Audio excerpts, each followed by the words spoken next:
Thomas Paine, Thomas Paine, Thomas Paine, Sam Adams, Sam Adams, Sam Adams, Benjamin Franklin, Benjamin Franklin, Benjamin Franklin. These men spoke up for what they thought was right. From their courage came such documents as the Declaration of Independence and the Constitution of the United States. From their willingness to speak what was sometimes unpopular but right, we enjoy such liberties as freedom of speech, the right to keep and bear arms, and freedom of religion. There are those who still wish to oppress our freedoms, and there are still patriots willing to stand up and defend life, liberty, and the pursuit of happiness. Men like Zeb Bell, who honor our founding fathers and what they stood for. It's now time for Zeb at the ranch, speaking up and defending your freedoms. Brought to you by Magic Valley Les Schwab Tire Centers and all of the other great advertisers on the program. And now, Zeb Bell. Hey, you wanna have some fun? Now listen, go to a Starbucks and order something. When they ask the name, say Trump. They'll be forced to yell out, Trump! And everyone in the store will start crying. I love this. Here comes Kate Smith and God Bless America, followed by a Patriot with our Pledge of Allegiance on a Monday. Good morning, good morning.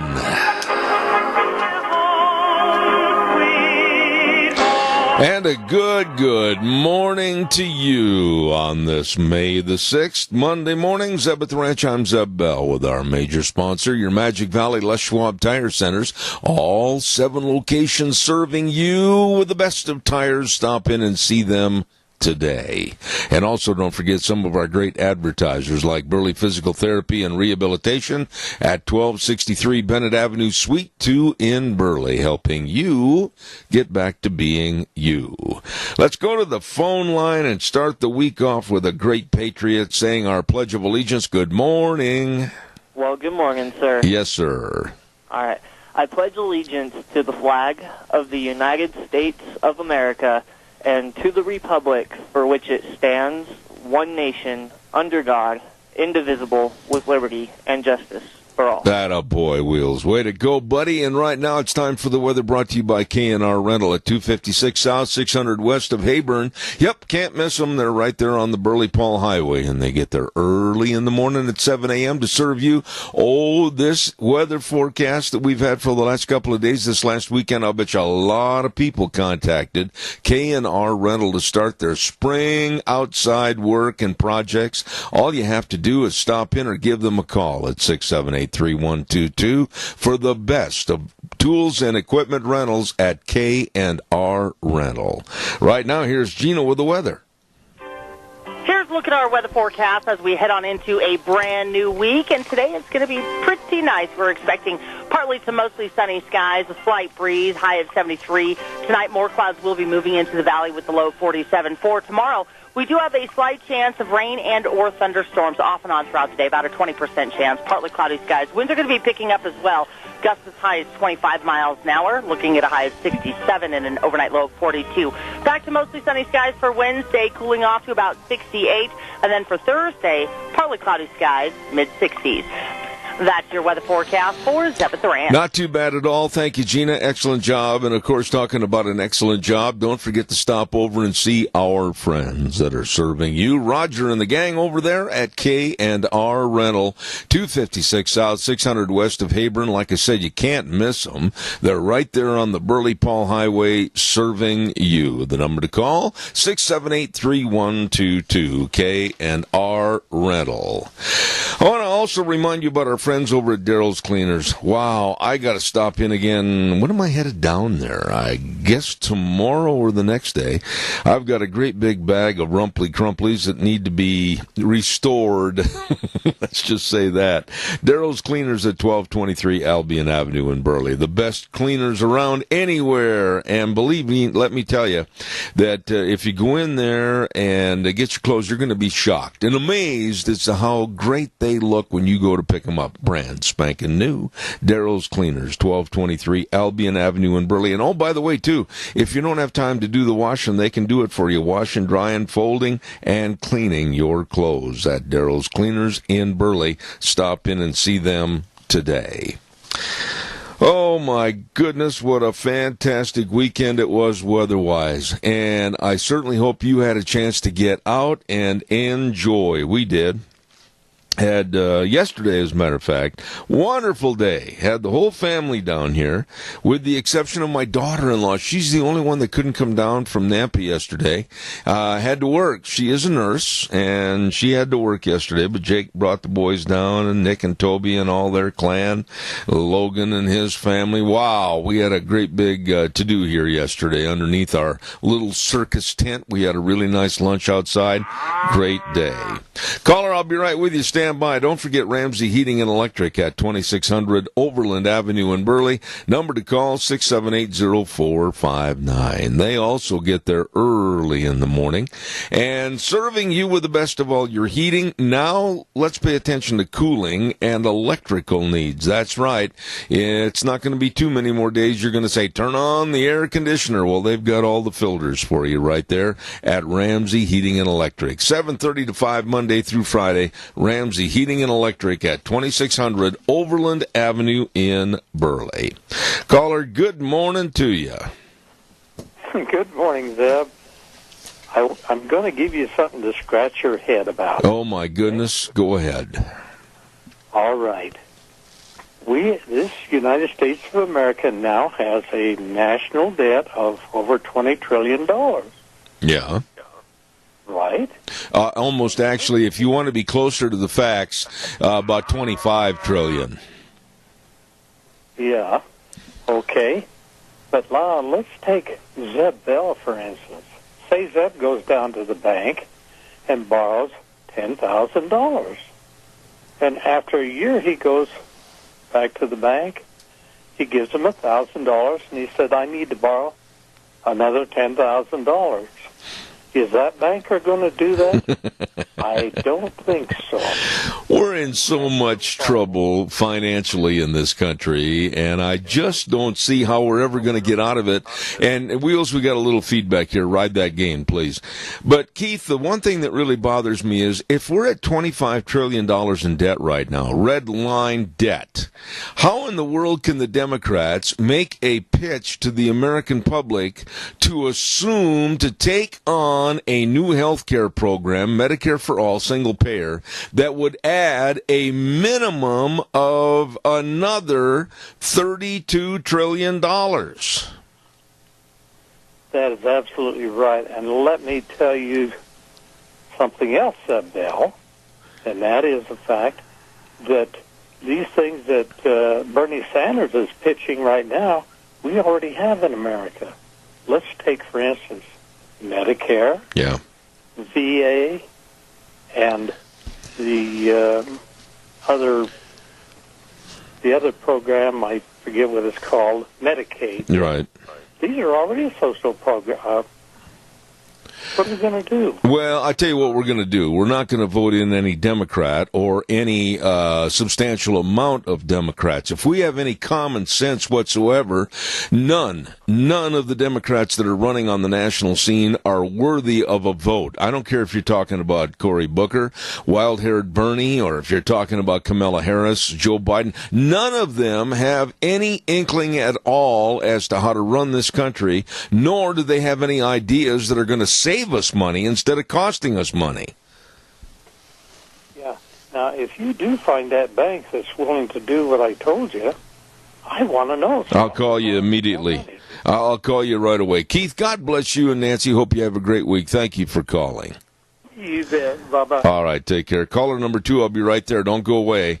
Want to remind everybody about our friends at Denny's Restaurant at 611 North Overland in Burley. Oh, boy.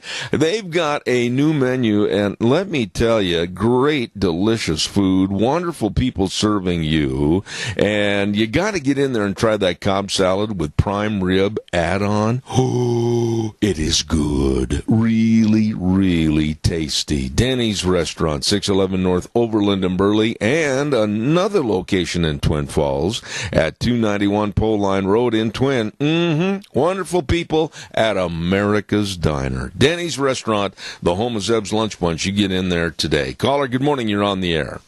Morning, Zeb. Today at the Burley Senior Center, we're having Swiss steak, peas and carrots, green salad, rolls, and they say cherry cobbler. Oh, my goodness sakes. What kind of cherry cobbler is it? It's... yummy. Boy, there's my man. All right, well, we'll send everybody over to the Senior Center on Overland. And, Joe, how are you this morning? It's good to hear from you. Oh, I'm terrific. You sound better than that. Okay. Joe, God bless you. $5. All right. Thank you, Joe. We appreciate it. Have a great day. Thank you so much. All right. Good guy right there, Joe. We appreciate him. And calls are welcome. 436-2244, 1-866-927-4587. I want to get into a story that when I first heard about this story last week, I got to admit I was so incensed with anger that this is happening in the United States of America. We're going to talk about it in just a moment. Stand by. Caller, I'll be right there. Don't forget Burley Physical Therapy and Rehabilitation at 1263 Bennett Avenue, Suite 2 in Burley. Oh, Nick Greenwell and all the physical therapists are there to serve you with the best of exercises tailor-made to help you get back to being you. That's right. Along with the use of the hydrotherapy pool. I mean, they really know, and they want to help you get rid of all the aching and the painin. Absolutely. Burley Physical Therapy and Rehabilitation. I go there. I swear they are the best at what they do. 1263 Bennett Avenue, Suite 2 in Burley. The number to call, 678-1191. Caller, thank you for your call. Go ahead, please. Yes, good morning, Zeb. This is one thing that's kind of bothering me about this Democratic Party. Wasn't it a fact that Hillary and Bill were guilty of insider trading some years ago? Was this before his presidency or after? Well, there's been some discussions and talk about before, after, during, all kinds of different things. And there are a couple that have made a mockery out of what to do and what not to do, what to cover and what not to cover up. And it still goes on. And I'm really concerned. And I'm going to tell you this, Tony, and you can think I'm a conspiracy theorist, but I think that if the investigations were really, the dogs were let loose, I think we'd find out so much more about that uranium deal with Hillary and Bill being involved with the Russians that it would make your hair stand on end. Well, insider trading, a 20-year prison sentence or Yep. a $5 million fine. And what's that? What are those two doing walking around now? They just put one of Trump's persons in jail for a couple of years for something.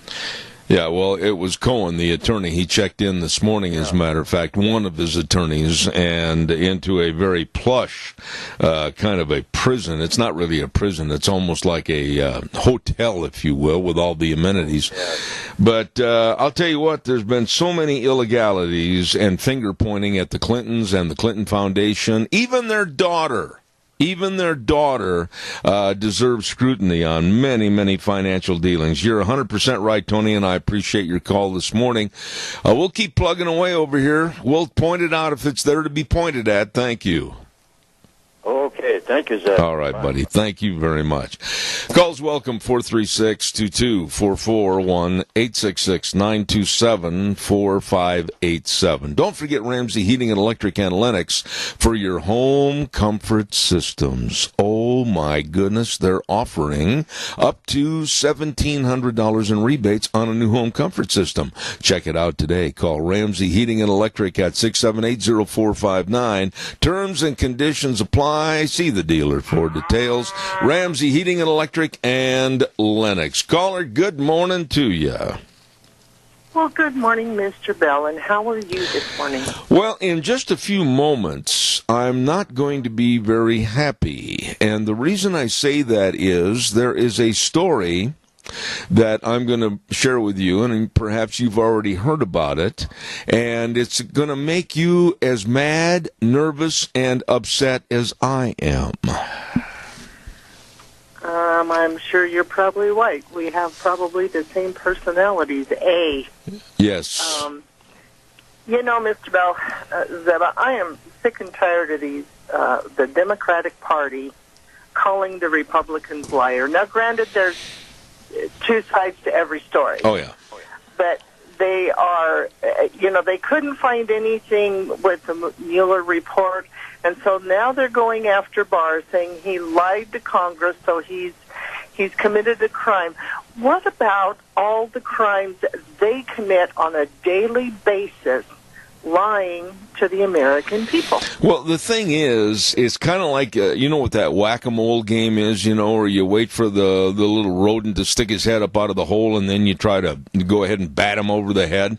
Well, this is what the Democrats' approach is right now to politics. It's playing whack-a-mole. Well, we didn't find this collusion. Well, we didn't find this. Well, we didn't find that. So let's create a problem. Let's kind of point our finger, denigrate and destroy more personalities. Let's go to AG Bill Barr. Let's just destroy him. Let's call him a liar and see what else we can dig up and start. This is insane because we're paying for this. Yeah, we are. And, it's kind of like the pot calling the kettle black. Yeah, really. They need to start looking in their own dadgum backyards before they start accusing other people. They're destroying the lives of these people who have done nothing wrong to suit their own purpose. They forgot who hired them and who they're working for. Get back to that. I have had most of the people involved in this scandal on my program. I am the only radio program in the state of Idaho that has had the personalities involved in this so-called scandal on my program, the only one. And what I have garnered and learned from these people by having them on the air is that when you go up against the great big left liberal machine, which I can equate back to what Tony said a minute ago, the Clinton machine, the power, etc., they come out and they destroy you, they denigrate you, they tear you up like you went through a paper shredder, and your life is ruined. You betcha. And it just irritates the heck out of me because how are we ever going to fix this? You and I talk about it, and your other, listeners, we all talk about it. We all have our own opinions about it. But you know what? Get down to brass tacks. They work for us, and it's about time that we as Americans stand up and say, this is BS. You need to stop it. Get down to the issues. Start helping the American people instead of your own dead. Well, I'll tell you one way we can start it and stop it. And I honestly am going to I've changed my mind on this over the years, and I'm very much in adherence to saying term limits. We need term limits. I want to have the power at the polls to say, you are a bum and you do not deserve to be in that leather chair representing your constituents. You do not represent your constituents. Adios, amigo, and don't let the door hit you in the posterior on the way out. Oh, I'm right there with you. I'd like to see their tax returns. I need to find out how they're becoming billionaires on their salaries. And I've said this before, Donna, and a lot of people out in the audience, they'll wait till after the program, and then they'll call me or they'll send me an email and chew me out. But when you think about our politicians, I'm not talking about our state politicians, because I honestly will go toe-to-toe with anybody that we've got excellent people like Senator Kelly Anthon, Speaker of the House Scott Bedke, Representative Fred Wood, the list goes on. We've got a lot of people that when I call, they're on the radio in a drop of a hat, or they call me. But when you start talking about our national representation, I don't care if it's Crapo, Risch, especially Mike Simpson, how often do you hear from them? Very limited, because they should be getting the information and transferring that to us at least on a bi-monthly report. And I have to pull nails out of a board to get them on the program. Oh, yeah, I totally agree. You know, and it isn't just Democrats, it's Republicans alike. You know, we have skeletons in everybody's closet. But, you know, That's right. Like I said, we need to get down to brass tacks, get back to what's going to help the American people, and quit lining your own dadgum pocket. There you go. Well, by gosh, we got that problem solved. Thank you very much, Don. Appreciate it. Have a good day.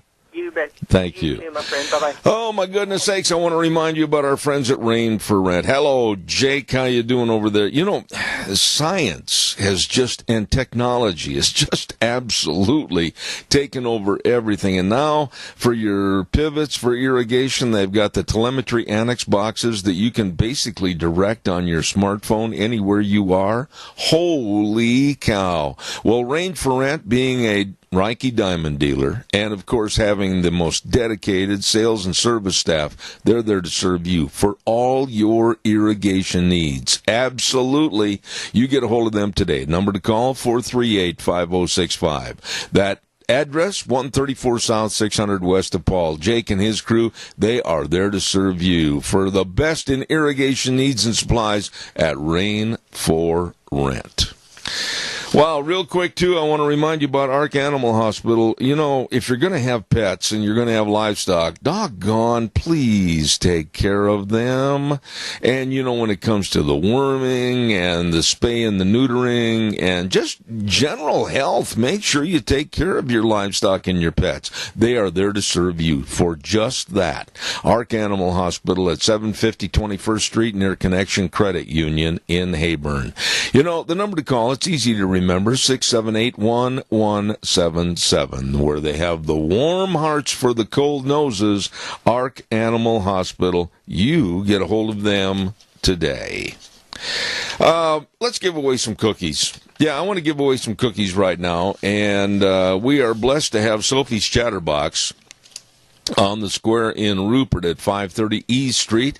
Great, great restaurant. I mean that. And a fantastic bakery, making all the cookies and the pies and the cakes and the wedding cakes and the muffins. Oh, the list goes on. Well, right now, if you win these dozen cookies, you just call them and let them know when you're going to be in to pick them up. Here's the question for today. It's an easy one. I can tell you right now, it's not going to take any hesitation on your part whatsoever. On the TV show Laugh In, remember that TV show Laugh In? Who played the ditzy blonde? Who was the actress that played the ditzy blonde on the comedy hour show every week called Laugh In? First person to call, 436-2244, 1-866-927-4587 will win a dozen delicious cookies from Sophie's Chatterbox. So give me a call quickly. On the TV show Laugh In, who played the ditzy blonde? Give me a call quickly at 436-2244. Caller, good morning. You're on the air. Good morning, Goldie Hawn. Who's this? This is Donna. Oh, my goodness. I thought I just heard from you. Well, Donna, you have just won the cookies, and they're just down the road from you a little bit. You call them and tell them when you're going to be in to pick up those cookies and enjoy. But don't you dare give any and share any with George. I'll try not to. I'll try to hide them. Okay, congratulations. Thanks, Zeb. Thank you. Goldie Hawn, and interesting lady. One of the movies that she made, and I really got a kick out of it. I thought it was a good movie, but it didn't get all the rave reviews or anything, was Bird on a Wire. I loved that show. I thought it had a lot of humor. It had some serious parts. It was good. Bird on a Wire, Goldie Hawn. That was a good movie. All right, calls are welcome. 436-2244, 1-866-927-4587. This story is so unbelievable that it's happening right here in the United States. Right here. And the latest outbreak of information about what's happening at some of these Islamic centers happened in Philadelphia. I could not believe when I saw a group of children in a Philadelphia Islamic center that were chanting and singing a song, and almost kind of like a rap song. And it was all about killing. It was all about chopping off people's heads. It was all about becoming suicide bombers.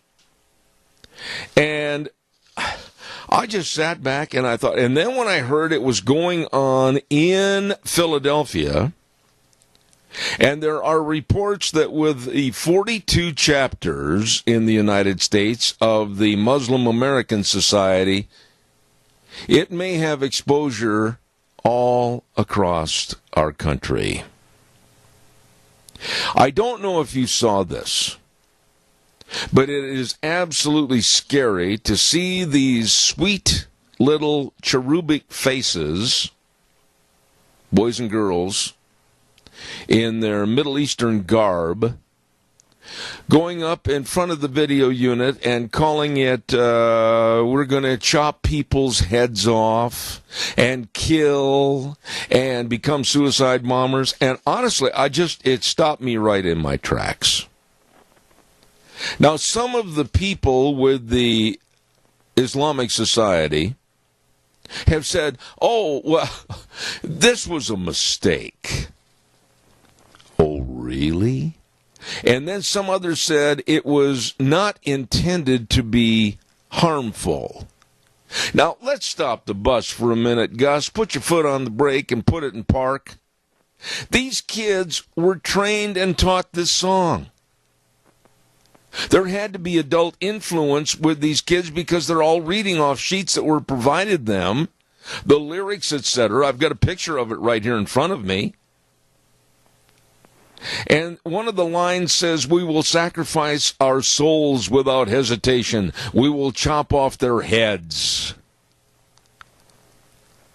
Good Lord, this is happening here in America. A mistake? No. A stupid choice? Yes. Not intended to be harmful? How can you say something so absolutely loony? Not intended to be harmful. These kids are being indoctrinated.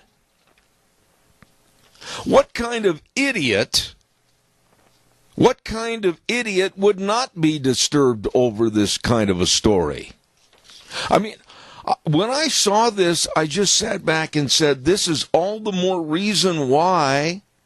I revert back to a book by Martin Moyer. I had him on my program 2 or 3 times, Twilight in America, where this man emphatically studied the movement of Islam here in America, the setting up, establishing, and the running of terror camps at various sites, New York State, Oregon, around the country, Texas. And we're so gullible and naive that we can't understand what's going on in our own country. And then you have these kids, Muslim kids, saying they would sacrifice themselves and kill for the army of Allah? Why are we afraid to speak out on this? And why in the world do our senators and congressmen sit there like somebody put duct tape over their mouth? Yes. Good morning, Congressman Mike Simpson. Why isn't anybody absolutely yelling and screaming at the top of their lungs, this is insanity, right here in the United States of America? Wow. What are your thoughts? Certainly you must have some. One girl talks about martyrs sacrificing their lives without hesitation to conquer Jerusalem and take it back. Kids, 8, 9, 10 years old. And some people say, well, it is a little disturbing. A little? Do you think? Now, the phone lines are still quiet. And this is disturbing to me. Because if you think this is an isolated incident, because there's been a research institute called the Middle East Media Research Institute that alerted Network News, Fox Network News, to this video, and they said, quote, these are not isolated incidents. And they're happening around the country. Oh, gee, good. Wow. Wonderful. What are your thoughts? Don't leave me hanging on this. This is something that is so terrible. It has to be addressed, and it has to be stopped. Don't forget our friends at Berry Equipment and Rental. Sales, service, and parts at 159 West Highway 30 in Burley, along with 465 Addison Avenue West in Twin Falls, and the Nampa location. Let me tell you, for all the heavy work, the lifting and the digging and the pushing and the carrying, they've got all the loaders and excavators and all the mowers. They got those Walker lawnmowers. Oh, boy. The tough jobs demand tough equipment, and that's what they've got at Berry Equipment and Rental. Once again, 159 West Highway 30 in Burley, 465 Addison Avenue West in Twin Falls, and the Nampa location. You be sure and get a hold of them today, Berry Equipment and Rental. Want to also remind you, too, about our friends at Dino Septic Service. Where are the calls on this subject? Caller, I'll be right there. Thank you for calling in. Dino Septic Service, septic tank pumping. Ooh, boy, I tell you what, when you have that kind of a problem, you want to call people to come and get it done for you, and they come and get it done for you, and that's Dino Septic Service. Along with the septic tanks and drain fields installed, backhoe services, liquid waste removal, all you have to do is call them and tell them you need help. Help! 436-6526, or in Burley, 678-1638. Dino's Septic Service, absolutely the best. With the great big truck that says smells cargo on the way, Dino's Septic Service. Caller, good morning, and thank you for your call. Good morning. I think I know something we can compare this Islamic stuff to. Zombie apocalypse. Why do you say that? The same thing. Well, right now, Rodney, I don't understand the naivete and the basically turning away with a blind eye and a deaf ear against a problem that is growing and growing and growing in this country. And I'm going to say this. Here we go again, Zeb. The ministers and pastors of all denominations of churches in this country should be standing up and preaching about this encroachment that's happening in this country, but they're not doing it. Exactly. It's like a cancer. You know, they're ignoring the cat. They haven't even tried to find the disease, and they're just letting it fester, letting it grow until finally it ends up being too late. Yes, and Rodney, I appreciate your call. You always have good thoughts put together, and thank you. I got another call waiting, and thank you. Have a wonderful day. Thank you very much. Yep, I will see you at the lunch bunch. Yes, sir. Yes, sir. Thank you very much. I just don't understand why we're not all outraged over this. Caller, good morning. Help me, if you would, please. Well, I agree with you, and when we say, why don't they do it, why don't they do it?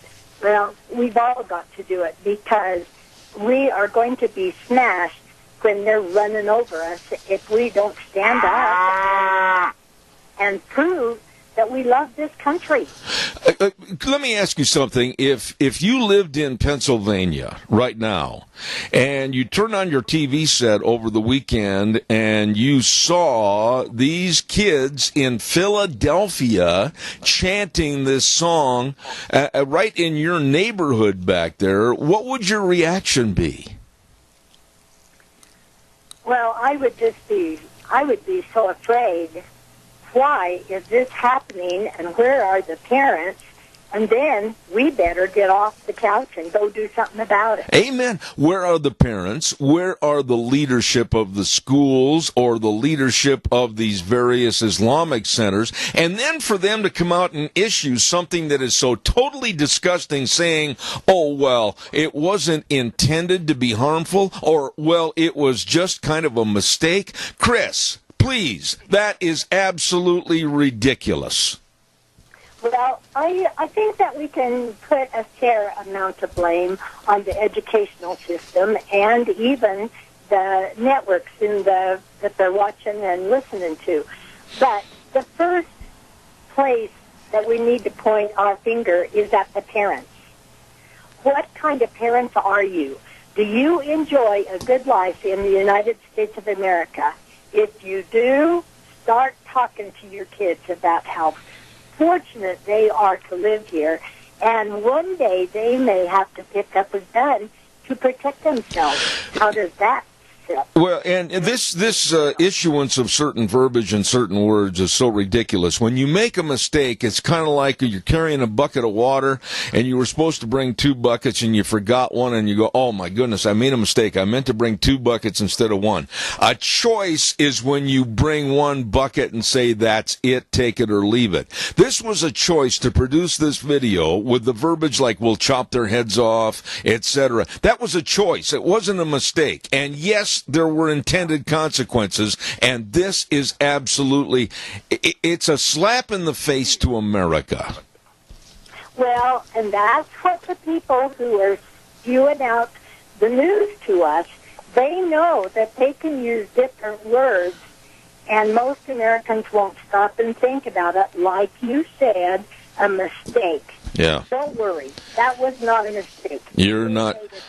We have got to clean up the act in this country that is absolutely internally going to be a devastating problem if we don't stop it now. Chris, I got another call waiting. God bless. Have a wonderful weekend. Thank you. Thank you for your call. Bye. Thank you. Caller, I'll be right there. Don't forget Ramsey Heating and Electric Analytics teamed up for your whole comfort home systems. Yes, I want to say that again, your whole home comfort systems. There we go. And don't forget they're offering up to $1,700 in rebates on new systems. Call them and find out more today. Ramsey Heating and Electric at 678-0459 or visit them online at ramseysonline.com. Don't forget Ramsey Heating and Electric and Lennox and the home comfort systems. Caller, good morning. You're on the air. Thank you. Yes, unfortunately, we have a generation of people coming up that are not leaders. They are followers. They want somebody to be in control and lead the rest of their lives. This way they're able to have no responsibilities in this life. And the enemy sees this. And they're taking the opportunity to brainwash our little kids into, like you were saying, bombers, killers. I just can't imagine. I just honestly, Tony, I'm shocked that in this country, which we have all the freedoms and everything, and we have the greatest country in the world, the greatest constitution, the greatest government system with the capitalism system, etc., and we are allowing this kind of dissension from within to where we're seeing young terrorists, and they are going to be terrorists, telling that they're going to cut off people's heads and then bomb people and kill people. Tony, this is sick. Well, young kids today are being programmed in school. And I bet you we've got schools around here that the kids are being slowly programmed into socialism, where somebody else is going to control their lives and take all their responsibilities away from them. I see it every day. Well, when I listen to Ilhan Omar, the pathetic excuse of a congresswoman that is in our Congress, a Muslim congresswoman, stand up for Hamas, and instead of our biggest ally in that area, Israel, we've got some problems in River City. Let me tell you that, Tony. It's getting worse every day. Well, I can tell you one thing. If I had a kid in school today, and I can guarantee you there would be an explosion. Absolutely. I couldn't agree with you more. I do. Listen, my dear friend, God bless you and Mary. Thank you so much for your call. Okay. Thank you. Caller number 2, I'm going to ask your patience because I have to get a weather forecast on, and I have to get it on time. Okay. Okay, here we are. Mount Harrison Audiology and Hearing Aids. Whoa, these are good people that really understand hearing health care, and they want to help you. All you must do is call the number and make a hearing screening appointment at 312-0957. Mount Harrison Audiology and Hearing Aids, located right behind the Minidoka Hospital across from the emergency room. Again, that number. Call them, 312-0957. Here's Gina with the weather. Here's a look at our weather forecast as we head on into a brand new week. And today it's going to be pretty nice. We're expecting partly to mostly sunny skies, a slight breeze, high of 73. Tonight, more clouds will be moving into the valley with the low 47. For tomorrow, we do have a slight chance of rain and or thunderstorms off and on throughout the day, about a 20% chance, partly cloudy skies. Winds are going to be picking up as well. Gusts as high as 25 miles an hour, looking at a high of 67 and an overnight low of 42. Back to mostly sunny skies for Wednesday, cooling off to about 68. And then for Thursday, partly cloudy skies, mid-60s. That's your weather forecast for Zeb at the Ranch. Thank you very much, Gina. And don't forget Mount Harrison Audiology and Hearing Aids, absolutely caring for each individual with customized and personal treatment plans. Call them for an appointment at 312-0957. Caller, you have been so gracious. Go ahead, please. Well, I'm just a gracious person. There you go. Okay. You know, Congress is just too busy to look into anything like this because they're busy trying to throw the Attorney General under the bus. Until they get that out of their way, they don't have time for our intrusion of Islam in America. Keith, honestly, you and Nancy and myself and a lot of us that are getting a little older, we look back over our shoulder at what used to be in this country with the pride in this great country, the integrity in this great country, and of our politicians, etc., and how they really were concerned about what's going on and worked for us. Wow. I mean, when you have over 42 of these different Muslim American Society chapters, and you see videos of these young kids being taught, they were taught this song, they didn't pick it up on their own, and about death to people chopping off heads and being revolutionaries, that's not a mistake, Keith. That is a planned attack on America. It certainly is. And, you know, I believe in the Constitution and the voting program that we have in America. But, you know, why do we have so many congressmen in Texas, California, New York, all these places? They are really running the country, and I don't quite feel like that's the right thing. Do you? Well, I'm just telling you that we the people, the first three words of the Constitution, we the people. How come we the people aren't taking advantage of our power as being we the people? I really would love to see the opportunity to go up to people like Al Green from Texas. He's that black Democrat that absolutely has been spewing hate against President Trump and the Republicans ever since Trump was elected, along with Maxine Waters. Impeach him, impeach him, impeach him. These kind of people, they have a right to their free speech, but the way they're going at everything is just derogatory and denigrating what we need in America today. You know, there is so many people in Congress.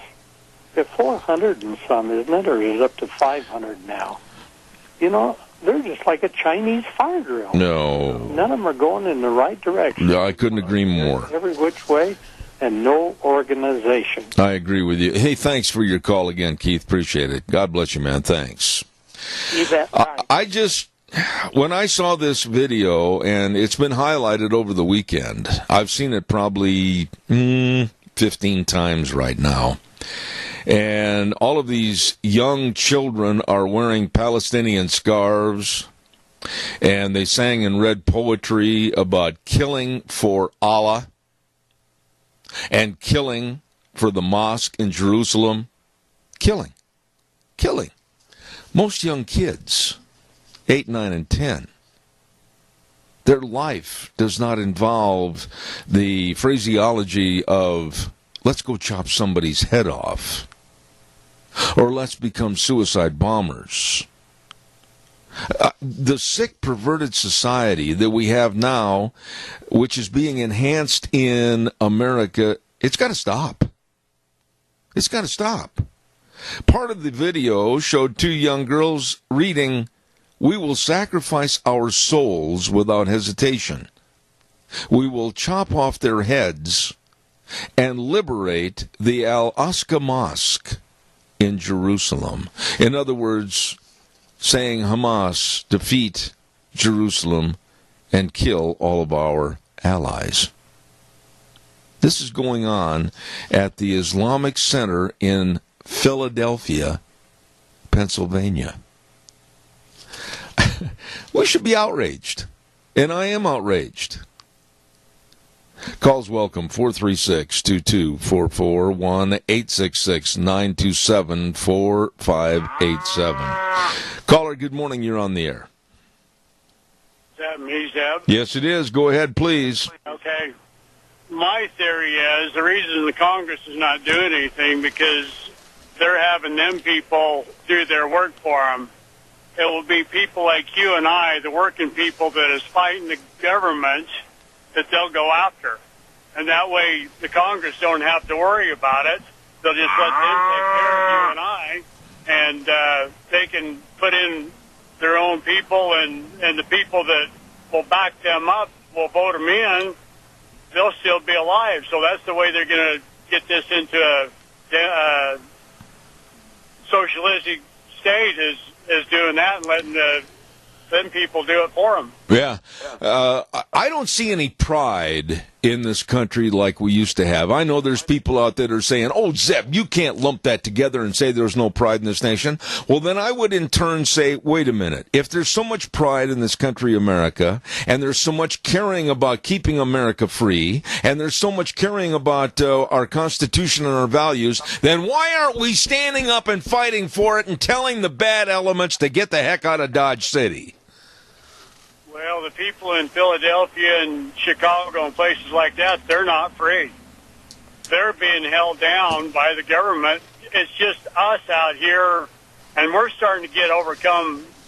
I shouldn't say it by the Californians, but that's the way I feel. They're dragging that stuff in on top of us here in Boise, and we won't be a Republican state here pretty soon. We'll be a Democratic state, and there's just a few of us that are free and see the freedoms that we have, and the rest of them are there with their hands out. I couldn't agree more. Thank you. Thank you for your call and your comments. You're always welcome. Thank you very much.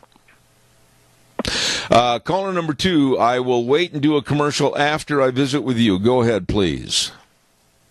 Yeah, the way these kids are taught, and they're being brainwashed, like you're saying, from a very, very early age. At some point, though, and they're coming up of age and listening to this, they got to come to a moral decision in their own mind of what's right and what's wrong. And it's kind of hard to change what you've been taught, because what you've been taught may be bad. But what I'm getting down to is we need to get it out of the United States. Period. That's it. You see this in other countries all over, and it does nothing but break them down. I don't know why in the world we're letting them have these kind of compounds, the ISIS and all that, in the United States. But it is not religion. It's terror, and it's hate. So I'll let you go. No, I appreciate, Riley. Your thoughts are always appreciated. You do a fine job of putting them together. Thank you very much for calling in. I thank you for your time. Thank you. I just don't understand why we're allowing subversive groups and entities to come in and basically create death by 1,000 cuts. Today here, tomorrow over here, the next day over there. Death by 1,000 cuts to our Constitution, our lifestyle, our morality, our society. And we sit back and we don't get up in arms and we go, oh, well, gee, maybe somebody will stop it. Caller, quickly, I'm going to go 1 minute and then I've got a commercial. Real fast. Go ahead. That's okay, very quickly. Zeb, these young people today are being so desensitized by all this computer junk. Like if you go into the library and you walk behind the kids on these computers, they're playing these games where people are getting shot up and blown up, pieces flying all over, heads blowing off. We try to block that at the library, but they still get some of them through. They don't think there's anything real. I couldn't agree more, and I absolutely, with great passion in my voice, urge people to stop their kids from viewing any of this garbage. That's what it is garbage, and you're spot on. It's a desensitization of our kids, and it's got to stop. Thank you. God bless you for your call, and I mean that. Wow. I mean, thank you for your calls, all of you. This is something that we've got to address. You can't just poo-poo it along and say, oh, well, somebody else will take care of it. Whew.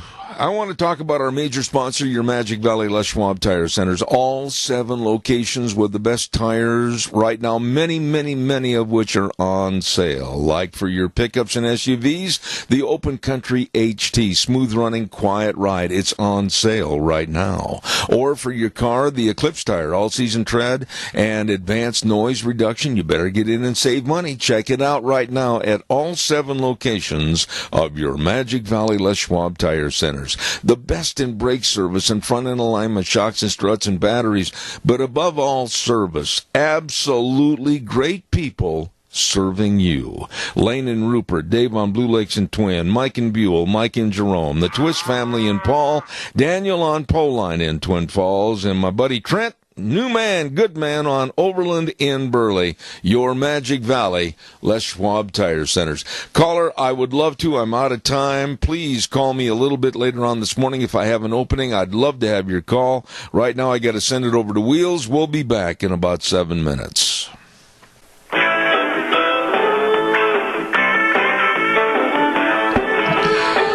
And a good morning on a Monday, May the 6th. Zeb at the Ranch. I'm Zeb Bell with our major sponsor, your Magic Valley Les Schwab Tire Centers. All 7 locations serving you with the best of tires. Stop in and see them today. Along with some of our great advertisers like Burley Physical Therapy and Rehabilitation at 1263 Bennett Avenue, Suite 2 in Burley, helping you get back to being you. Right now, Wheels has got this good word for Western Waste. From the canyons of the Snake River and all across southern Idaho, we're always at your disposal. Western Waste Services, we care about our community, our resources, and this great land. Western Waste Services is landing ahead, always at your disposal. Western Waste Services. Oh, they are always at your disposal, Western Waste Services. And you say, well, gee, how do I get them to be always at my disposal? Well, you call them at 734-6969 and get on the route service, and once a week they'll come by with that big truck, pick up your garbage, wave goodbye to your garbage. It's gone. It's out of there. Thanks to our friends at Western Waste Services. Once again, 734-6969. Yep, it's true. Always at your disposal. Don't forget to our friends at Ramsey Heating and Electric, along with Lennox, and they've teamed up for your whole home comfort systems, and they're offering up to $1,700 in rebates on a new system. All you have to do to find out more, call Ramsey Heating and Electric at 678-0459. Terms and conditions apply. See dealer for details. Ramsey Heating and Electric and Lennox. And last but not least, I want to give a great big shout out to some really nice people. And that's Joel Heward, his family, and his staff at Hanson Mortuary at 710 6th Street in Rupert. Always providing the families they serve with the best possible support and comfort, and upholding the highest ethical standards with unquestioned integrity. Please, when there's the passing of a loved one, I urge you to call. They can and they will help you. 436-5636, Hanson Mortuary in Rupert. And Joel Heward also serving you at Morrison Payne Funeral Home on East Main in Burley. Mondays mean that I get a chance to talk, and it is a great opportunity to talk with a man that really knows what's going on in the world of politics, and he is the president of Americans for Limited Government, my friend, Richard Manning. Good morning, sir. How are you? I'm doing great, Zeb. How are you? Well, we had a wonderful weekend, finally, weather-wise, and I think I spent a grand total of 5 minutes indoors all weekend. I was outside doing a whole bunch of things and had a wonderful weekend. I hope you did, too. You know, I had rain, so I spent my time indoors doing all sorts of wonderful things indoors. So it was all good. But no, we had some. It was nice, chilly, early spring rain that we got in May, and I was very glad to go outside. And since I put all my long pants away, and I was ready to be shorts for the rest of the until we hit October, and lo and behold, discover that I need to stay inside. Shorts just weren't working for me. Rick, I got to ask you this. I am really, maybe I'm one of the only few people I don't know on the radio or television this morning that are worried, really worried, about the possible escalation and confrontation that might happen in the Middle East that looks to be induced by Iran and has filtered down to Hamas against Israel. We could be setting the stage for a major problem there. Am I wrong? Well, we aren't setting the stage. The Iranians have players on the field. They've been supporting the Yemeni rebels that the Saudis have been trying to put down, and on behalf of the government of Yemen, and the Iranians have been supporting them. And our own Congress had basically undercut the ability for the president to engage in that whole dispute. And so the reason the Iranians are being very strategic. They're attempting, if they control Yemen, they control a choke point for the Red Sea, and since they control a choke point for the Persian Gulf as well, they can effectively end the ability for the Saudis to be able to export oil through the sea lanes. So that's why they're going after the Yemen government. It's an existential threat to the Saudis, and they can't allow that to occur. So anyway, so you have that. You have the Hamas who's decided to rain missiles down on Israel. You have the response back from Israel. We'll have the international condemnation of Israel because Hamas uses human shields as a regular tactic. And so they do things like they put their missile storage facilities in the basement of a school, and then the school gets wrecked because there's the Israelis went after the missiles, and lo and behold, what happens? Well, suddenly you have a picture of a school that's wrecked all over the international news, talking about how the Israelis targeted children. So that's the tactic that that Hamas uses. It's well known.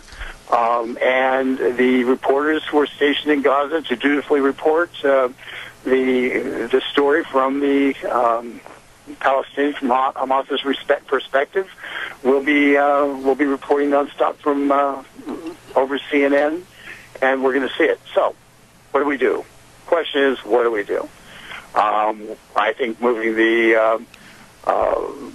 warships into the area makes sense. I think the Iranians have an extraordinarily long supply line to get from Iran to the battlefield, and cutting off that supply line makes a heck of a lot of sense, which can be done both from an aerial and from a naval perspective. And we have to use our assets on the ground. We know the terrain really well because we've been sitting there for 18 years. So we know the terrain really, really well. And we have to take that knowledge of the terrain and the knowledge of the peoples and the tribes to try to interdict the Iranians' ability to extend their reach across using land transportation means.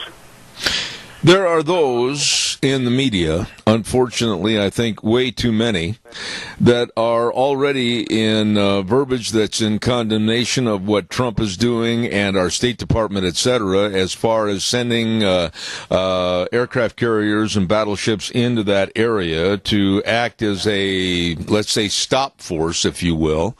What are your thoughts personally, just disregarding politics, et cetera? We just can't let this situation become so volatile. They absolutely have the target on Israel and would totally obliterate our biggest ally in that area. Am I wrong? Oh, I think you're 100% right. It's and this is where it gets tricky. The Europeans have maintained relationships with Iran. In spite of all the sanctions and everything, they maintain relations with Iran. And and they need to put the hammer down on their friends. The president talking with Putin over the weekend for an hour and a half, I'm confident Iran came up, and putting a squeeze on Iran through Putin makes a lot of sense. So there's a lot of different players who can influence the mullahs in Iran. Their number one concern, what they're effectively trying to do now, is they're trying to shift focus amongst the Iranian people to external things, because they have a really tenuous hold on the country, and so they're seeking a means of saying, okay, you need to hate those guys more than you hate us, and that's the tactic they're using. I don't know that it'll work, but it's clear that as the Iranian government gets more and more desperate to hold control, they are more likely to do desperate things. Rick, I got to tell you, and I'm just very upset, and I've had many stories on this topic over the last couple of years about how in America we are allowing the terrorist camps in Oregon, upstate New York, Texas, other parts of the United States where they can go in and learn and train how to be terrorists against this United States. Now we see videos coming out of a Philadelphia Islamic center where young people, 8, 9, and 10 years of age, are rehearsed with adult supervision, and part of the verbiage is kill, kill, kill, behead, and all for the army of Allah. This is really scary as far as I'm concerned.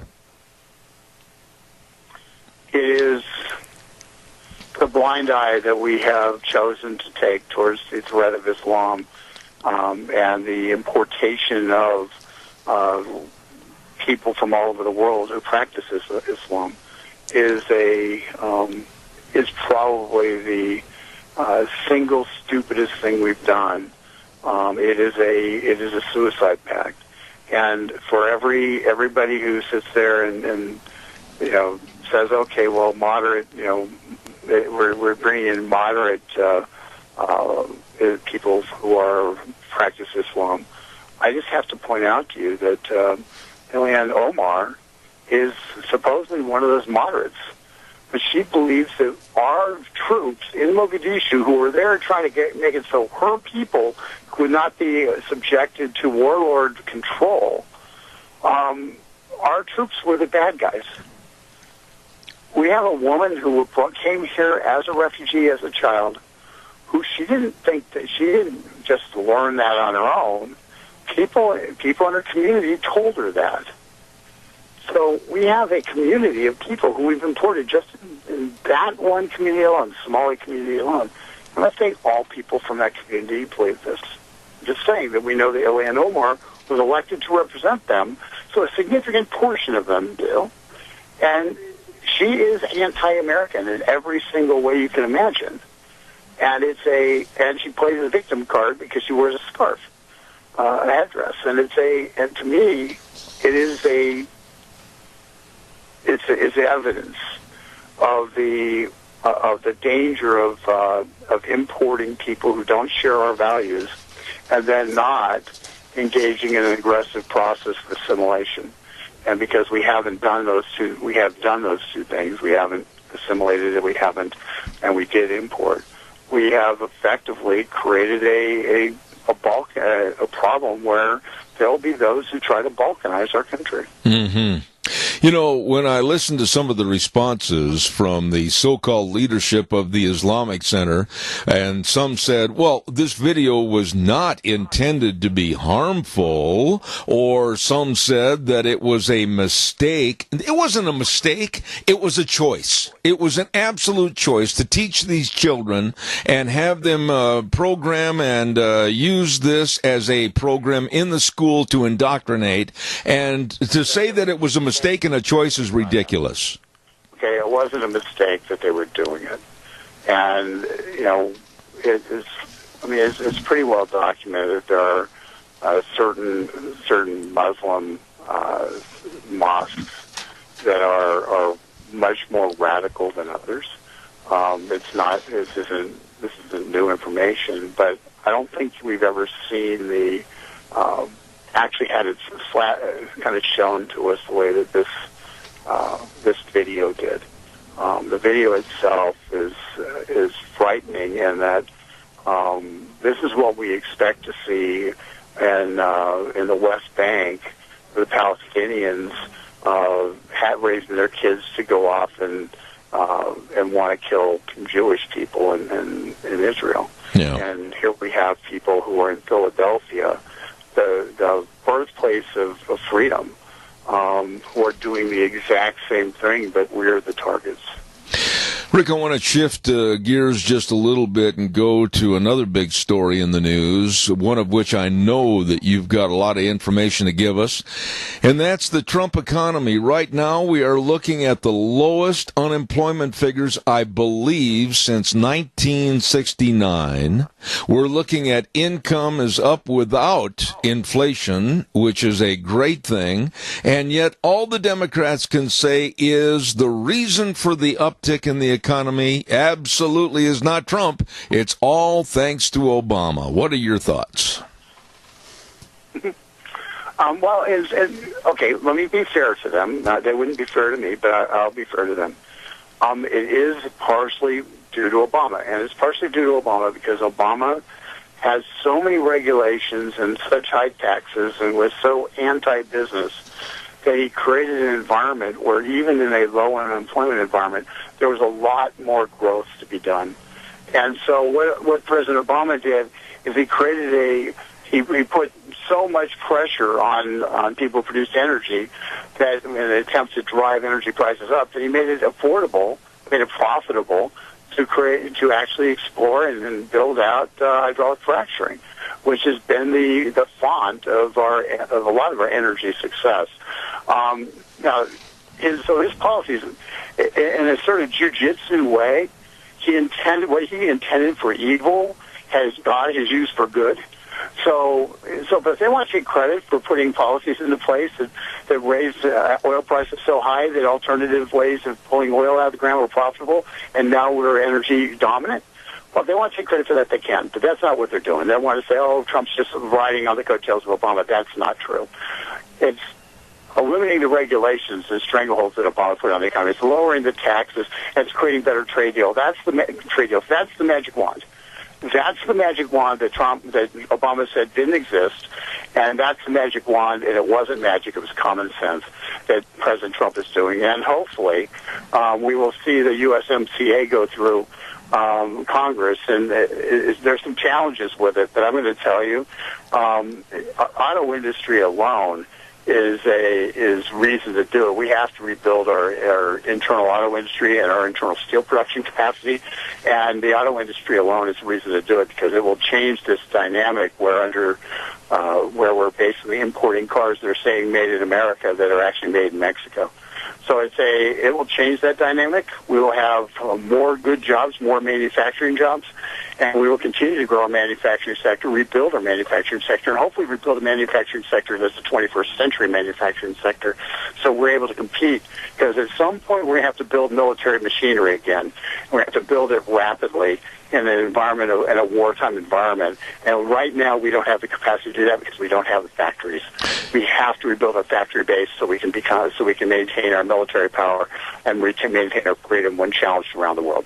Rick, if you would, in the time remaining, address to the issue of the Democrats, and they're on this yellow brick road to Oz, where they still are yelling impeachment of Donald Trump. They're still yelling collusion. The Al Greens of Texas, the Maxine Waters, and many, many others of the Democrats absolutely are on a road to hell, if you will, in condemnation every day about Donald Trump and his administration. They will not work for the American people. What are your thoughts? Are they going to go right up to the 2020 elections with that verbiage of impeach Trump? Yes, is the answer. They will because they don't have any message that anybody else with any other message. You know, here's their message right now. A, the economy's really good, but we're really responsible, not Trump. Nobody believes that. B, Trump's evil, and we have to impeach him. Well, there's a certain percentage of their population that's only gotten news through what used to be through the left-wing media, that legacy media, and they might believe that. So their only hope for victory is to convince people that the president is, in fact, in some way, shape, or form, evil, and that they wouldn't mess up the good part of Trump, but we need to get rid of the bad part of Trump out and attempt to mobilize, cobble together a bunch of the hyphenated America they're trying to create enough that they can actually defeat the president. I don't think they can do it, but the fact is they're going to have billions upon billions of dollars spent by George Soros and others to try to do that, and there isn't going to be nearly as much money in terms of political campaign context spent to defend the Trump presidency. So it's going to be a really ugly campaign, and the Democrats are playing for keeps. And if they win, say goodbye to basic freedoms in this country, because they've made no bones about it. They hate us. They don't think we have a right to exist, and they will enforce laws against us to shut us up and shut us down. Absolutely. Real quick, a week ago we talked about Joe Biden, and the percentages show that he is in the lead for that nomination on the Democratic Party. What are your thoughts? The more I look at him and listen to him over the last couple of days, especially this weekend, I'm seeing slippage. I'm seeing some holes in the screen door. What are you seeing with Joe Biden on the campaign trail? Holes in the screen door. That's a great term. Yeah, he's got some holes in the screen door. His real problem is when we start going into Ukraine and we start talking about what's happening, because Ukraine's going to be the heart of any discovery of what happened with the Mueller investigation, where it was instigated. What we'll find is that that Joe Biden is a wholly bought subsidiary of the Ukrainians through deals they did with his son. Additionally, we'll find as we look at China that the deals that he helped facilitate for his son with China are at best corrupt, at worst are actionable from a felony perspective, and so Joe Biden abused his authority as Vice President of the United States to enrich his family, and that will be and as that story gets out, there will be 20 Democrat contenders who will slice him and dice him. Joe Biden will not be the Democratic nominee. Would you like to stick your neck out and say, who do you think, of the ones that are in the ring right now, who do you think will emerge? I've changed my mind. I thought Kamala Harris, but I just have been watching, and she doesn't have it. She's running for vice president.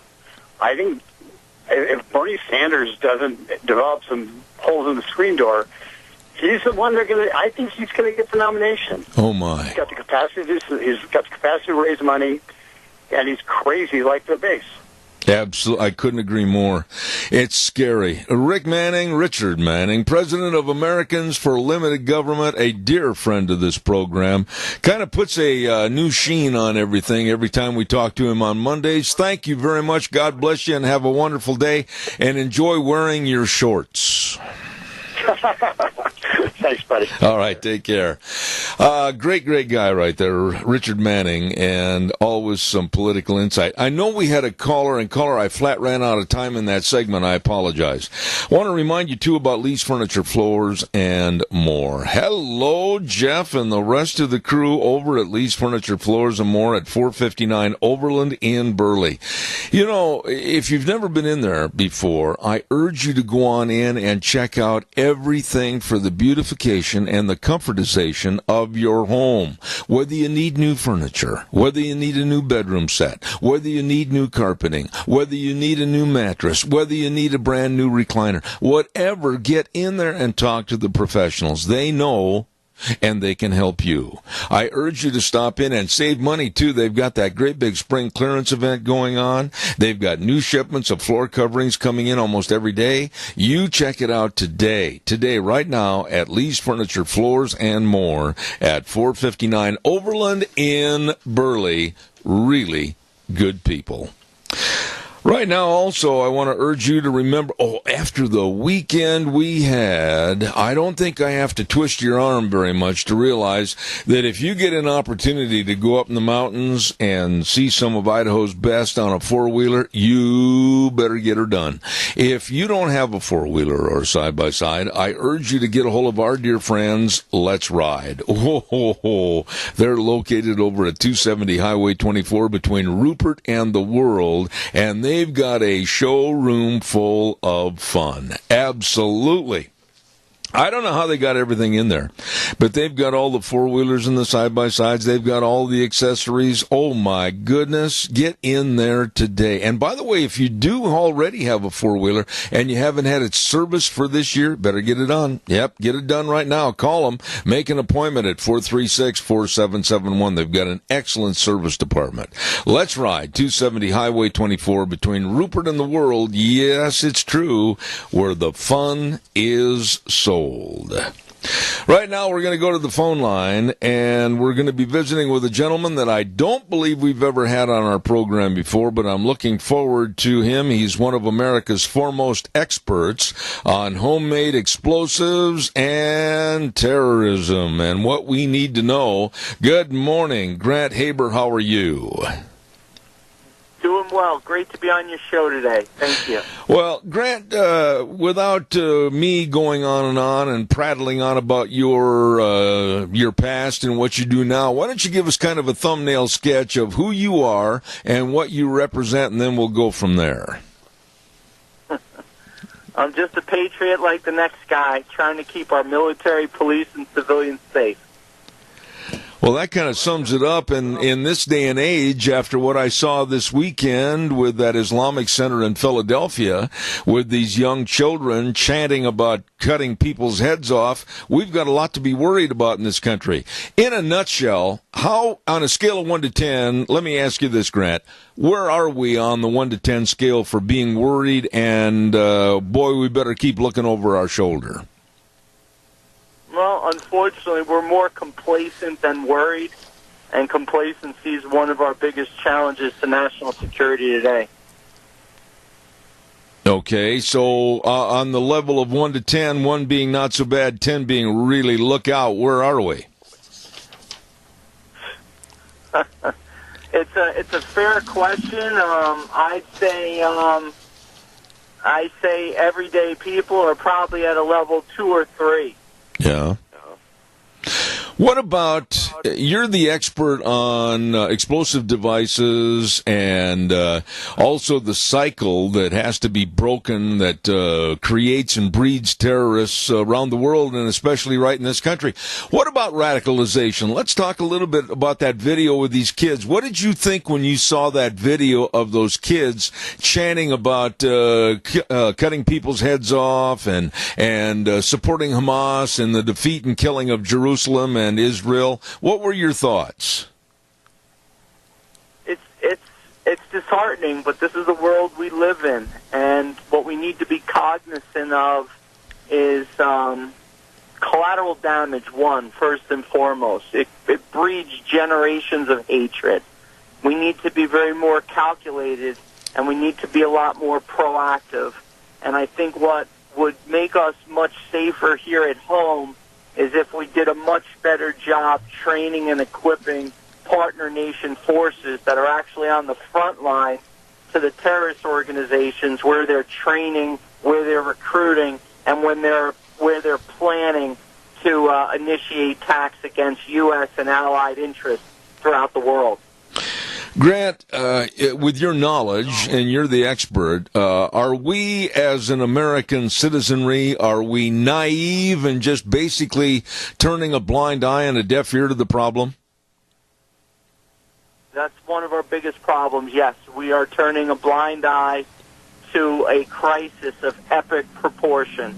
If we just look at where we're at on the scale today compared to where we were post 9/11 attacks, statistically, there are claims that we are 5 times more exposed to daily bombings today than we were 17-plus years ago at the start of the Afghanistan and then Iraq wars. Okay, but when you say that, and you used the words a few moments ago, Grant, more calculated. Would you explain that to me and my audience? What did you mean by more calculated?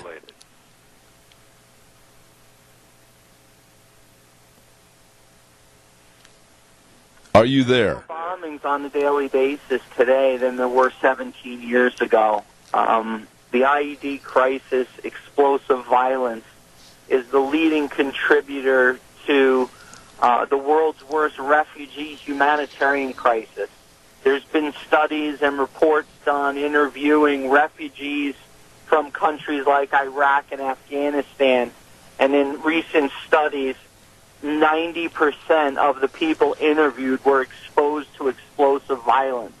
They left their respective countries out of survivability, desperation for survivability, because they didn't feel that their military and police could keep them safe from explosive violence. So they picked up their families and they relocated, mostly throughout Europe. And unfortunately, along with the good people that are just trying to get away from explosive violence, there's bad people that are embedded with them that create terrorist cells that can be called upon and come and initiate attacks at will. So this is a problem, and it needs more attention. And I think the president, with his focus on trying to lock down the southern borders of the United States, is a good thing. It's a positive thing. It's not to keep out good people. It's to keep out bad people. And when you can't differentiate good from bad, you need to make an executive decision on what is necessary to keep our country and our people safe. And I think the president made the right decision, and he's fighting a lot of bureaucracy, but I'm confident he's going to get her done. To become radicalized and become a terrorist, I can't even imagine what goes on in the mind of these people. But the hatred on the reverse side back to us, you and me, my family, other people's families, etc. Why? Why do they hate us so much when they don't know us? They don't know anything about us. Why is it that they have nothing but vengeance and hate in their hearts towards Americans? It goes back to collateral damage. If you just read the reports and look at the studies and you see how many thousands of civilians are killed on an annual basis from collateral damage, it makes it real easy for uneducated people to point fingers at the United States, because we are behind and we are funding and we are on the forefront of the wars against terrorism. So when we're going in and dropping bombs and civilians get killed, then it's real easy for them to paint this picture like we are evil, even though we're trying to get rid of the bad guys that are killing them just as they're trying to kill our troops.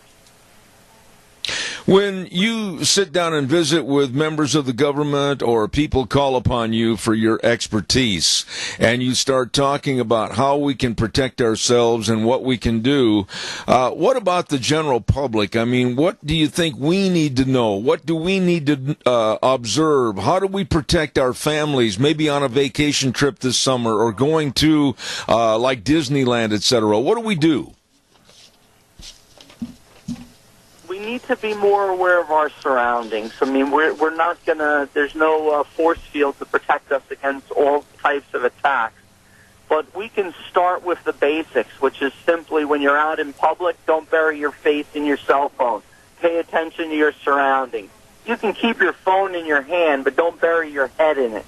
If you see something that's out of the ordinary, take a picture, take a video, forward it to your local law enforcement.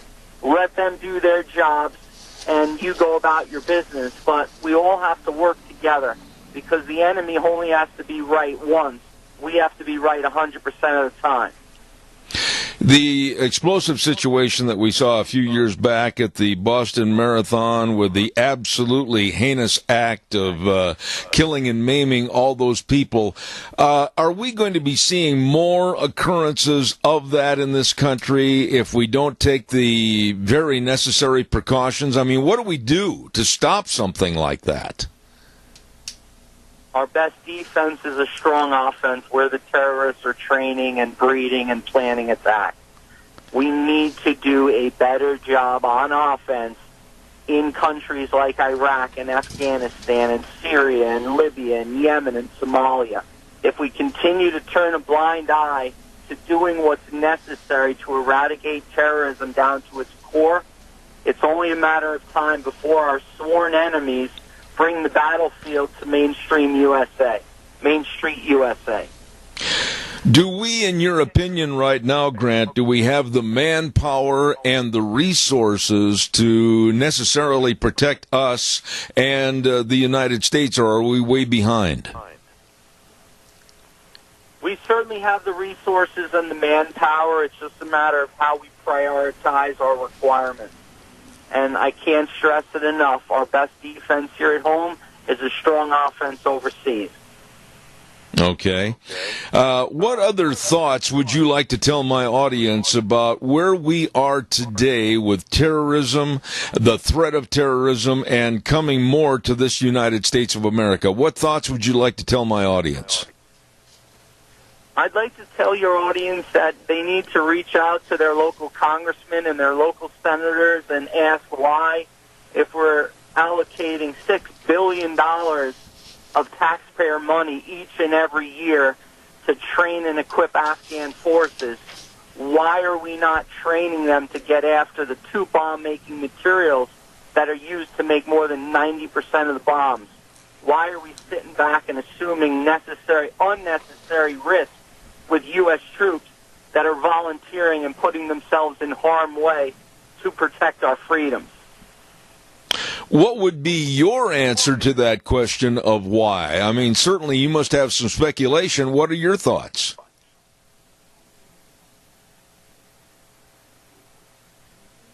Well, I have several. It's an excellent question. These are all great questions. The bottom line is some people simply don't care because U.S. forces are not sustaining daily casualties. If we look at the Afghan forces casualties since the transition in 2015, 45,000 soldiers and police officers have been killed. Okay, 45,000. If we look at how many U.S. troops have been wounded compared to how many U.S. troops have been killed, it's about a tenfold ratio. So if 45,000 Afghan soldiers and police officers have been killed since the transition in 2015, how many you think have been wounded? The President of the United States wants to end the Afghanistan war. The biggest obstacle in hindering his ability to end this war is the explosive violence throughout the country. If we don't get after that problem and we do an early withdrawal, as we did from Iraq, all we're going to do is create a bigger threat and bigger cost that's going to pull us back in the war years later, just as happened in Iraq. Absolutely. You know, I really do appreciate your being on the program this morning, Grant, and I guess the final thought would be, all of a sudden this afternoon at 2 o'clock, if you had an audience with President Trump and John Bolton and others, what would you tell them if they asked you for your opinion? I'd tell them their leadership is being undermined by a broken DoD acquisition system. I would tell him that the generals cannot make educated and informed decisions because the information flowing up the chains of the command are outdated and often biased. And I would explain to them and break down to them in very simple terms how the enemies are making their bombs and what we can do to choke off the flow of their supplies and dismantle their networks.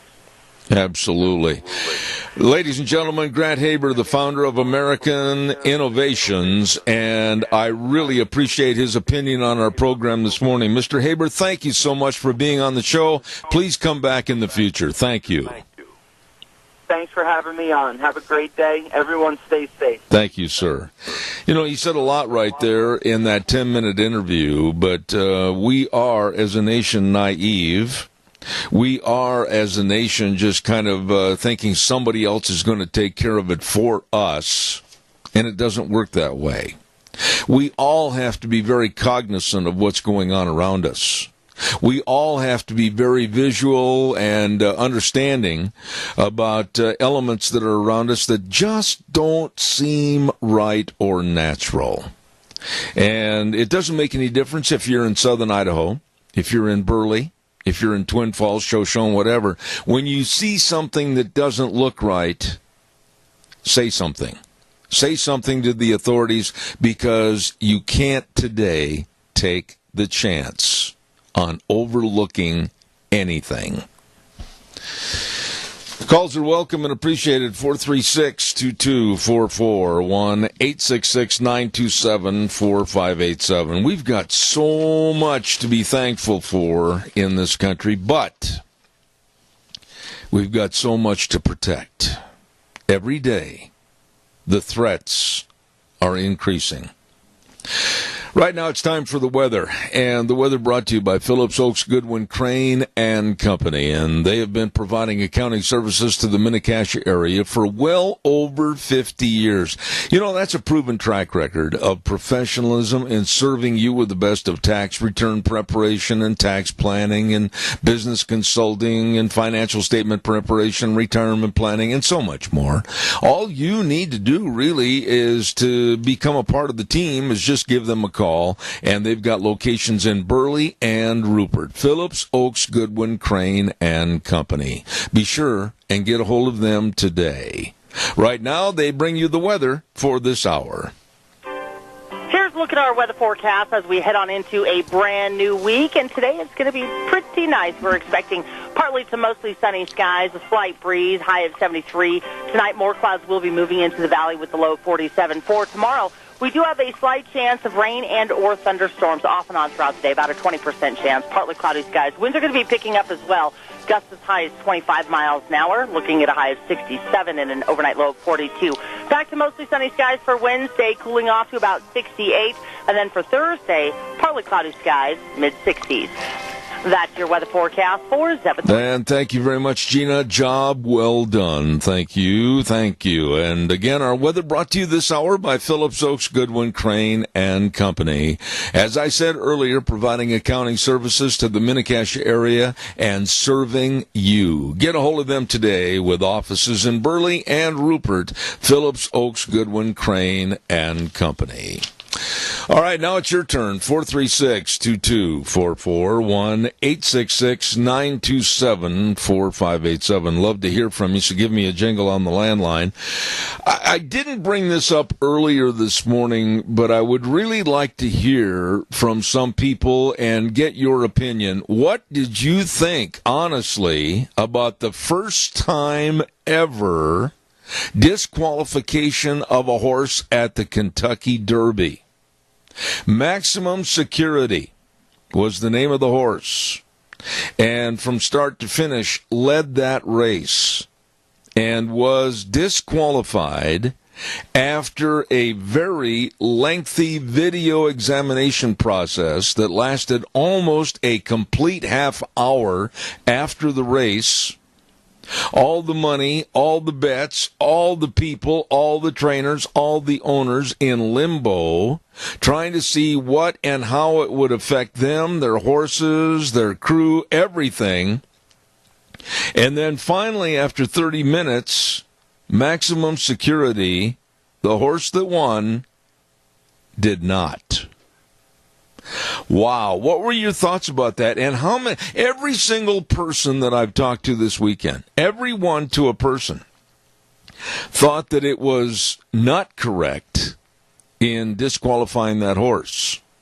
I'd like to hear your thoughts on it. It was quite a deal. I mean, after the race was over, immediately after the race was over, Deanne and I had gone in the house specifically to watch that Kentucky Derby. And immediately after the race, they said maximum security, et cetera, and they were given the hyper about, well, he's going to be going to the winner's circle. And all of a sudden, bang, stop, whoa, no. The race was under review, and then the race stewards and officials took it upon themselves to go to a private little room with all the video machines showing every single angle of that race, every footstep, if you will, or hoof step, and then finally came out and said that Maximum Security had been disqualified and not the winner. Oh, my. Again, I'd like to hear what you have to say. I'm sure we've got some horse racing aficionados in the audience. Share with me what your thoughts are. While I'm waiting for your opinion, I'd like to remind you, too, about Cameron and Siemens Insurance, Highway 24 in Rupert. The very best of service to you and your family, your business. And, of course, don't forget life insurance, health insurance, retirement planning, and employee benefits. All of this and so much more by people that are really dedicated and responsive to your needs. Get a hold of them today. Call them. Make an appointment. 436-4424. That number again, 436-4424. Cameron and Siemens Insurance in Rupert. Caller, good morning. You're on the air. Go ahead, please. Again, Zeb, no, I didn't see the race. I didn't know that he won by so many lengths. But shortly after, I just heard one blurb on the radio that he was disqualified because of jockey interference. Has anything about that ever been said again? Okay, here, I saw the race, Adrian, and I got to tell you, I've seen every Kentucky Derby, I think, in my lifetime. I love the Derby, the Preakness, the Belmont Stakes. It's just kind of a ritual for me to be a part of it and watch it. The track was extremely muddy and dangerous. The track and the footing were probably one of the worst it's been in a long time because of severe rains. And Maximum Security on the last turn, headed into the home stretch, did waver and go out from the rail maybe about 4 feet. And then there was the claim that he had impeded the other horses and stopped them from a natural progression of maybe going to the finish line ahead of him. But honestly, in a race like that, with a big field of horses like they had, under very inclement weather conditions, you know horse racing, Adrian, you're sharp on the horse world. I don't know how you can disqualify a horse under those conditions. I would totally agree. But is there any way for him to fight this at all? Is there any commission or anything he can do? Well, as a matter of fact, the horse's owner right now is considering an appeal over the disqualification, and the owner, as of going on the broadcast this morning, had said that he may not even enter Maximum Security into the Preakness. There's a lot of people that lost a lot of money. There's a lot of people that spent a lot of money on the Derby that absolutely are basically throwing the money down a rat hole. I watched the race 20 times. I did this weekend 20 times. I don't know how you can disqualify a horse under those conditions due to the fact that the pack had made the turn and they were bunched together like sardines. And Adrian, you know as well as I do, you get into that home stretch and there's going to be bumping and thumping all the way to the finish line. Absolutely. Well, thank you for your call. God bless you. Thank you so much. Okay, yeah, we've got a really bad line. Thank you very much. Yes, ma'am. Thank you. Yeah, the phone line wasn't the best. I don't know. What are your thoughts? There are those that have said, oh, absolutely, why the jockey and the horse should be disqualified. Set a precedence right there. It's never happened. I believe this was, the 145th running of the Kentucky Derby. And the owner of the horse, Gary West, said that he's not sure whether he's going to enter maximum security in the Preakness, and he may appeal, which would be another historic decision. But anybody out there that saw the race and sees it and saw it differently than I did, please, I'd love to hear your opinion. Yesterday I had a chance to talk to my son-in-law, my son, and others, and then I talked to many people Saturday night on the phone, and all of them said, whoo, how in the world, under those circumstances, could they go ahead with a disqualification? Your thoughts, 436-2244, 1-866-927-4587. I've got a little public service note here I need to mention while I'm waiting for your phone call. Minidoka County Senior Center is holding a fundraising raffle for 13 gift baskets. Now, each basket has a minimum value, of $75 and was created with a different theme.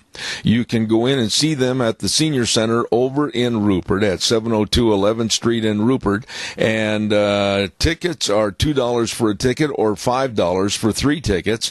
And they are going to be getting a hold of me and letting me know when they're going to have the drawing for these 13 gift baskets. So be sure and get your tickets at the Rupert Minidoka County Senior Center at 702 11th Street in Rupert. Okay? Got you covered on that.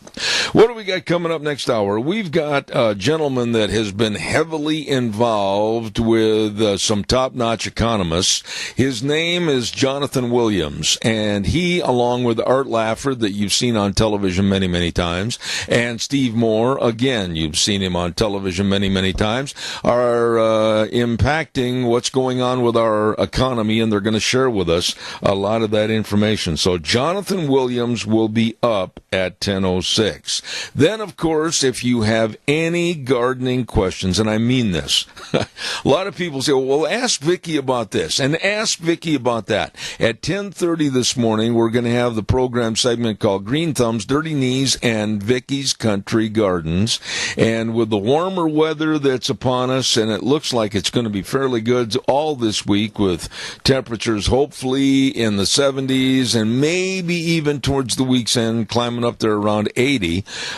Great gardening weather, and we're going to ask Vicki anything and everything. So if you have questions, I urge you at 10:30 to call and talk to Miss Vicki at Vicki's Country Gardens over in Paul. Tomorrow, we are expecting, underline that word expecting, Senator Mike Crapo. Over the weekend, I have tried to pull up every blade of grass and weed to get him on the program tomorrow.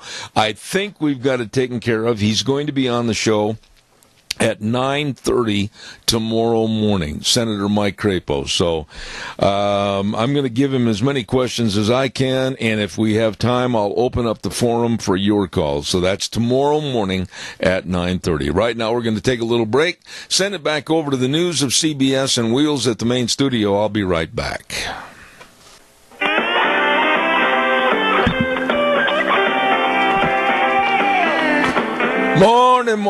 Morning, and welcome back. Hour number 3. Zeb at the Ranch. I'm Zeb Bell with our major sponsor, and that's, of course, your Magic Valley Les Schwab Tire Centers, all 7 locations, serving you with the best of tires. You stop in and see them today, along with some of our great advertisers. Burley Physical Therapy and Rehabilitation at 1263 Bennett Avenue, Suite 2 in Burley, helping you get back to being you.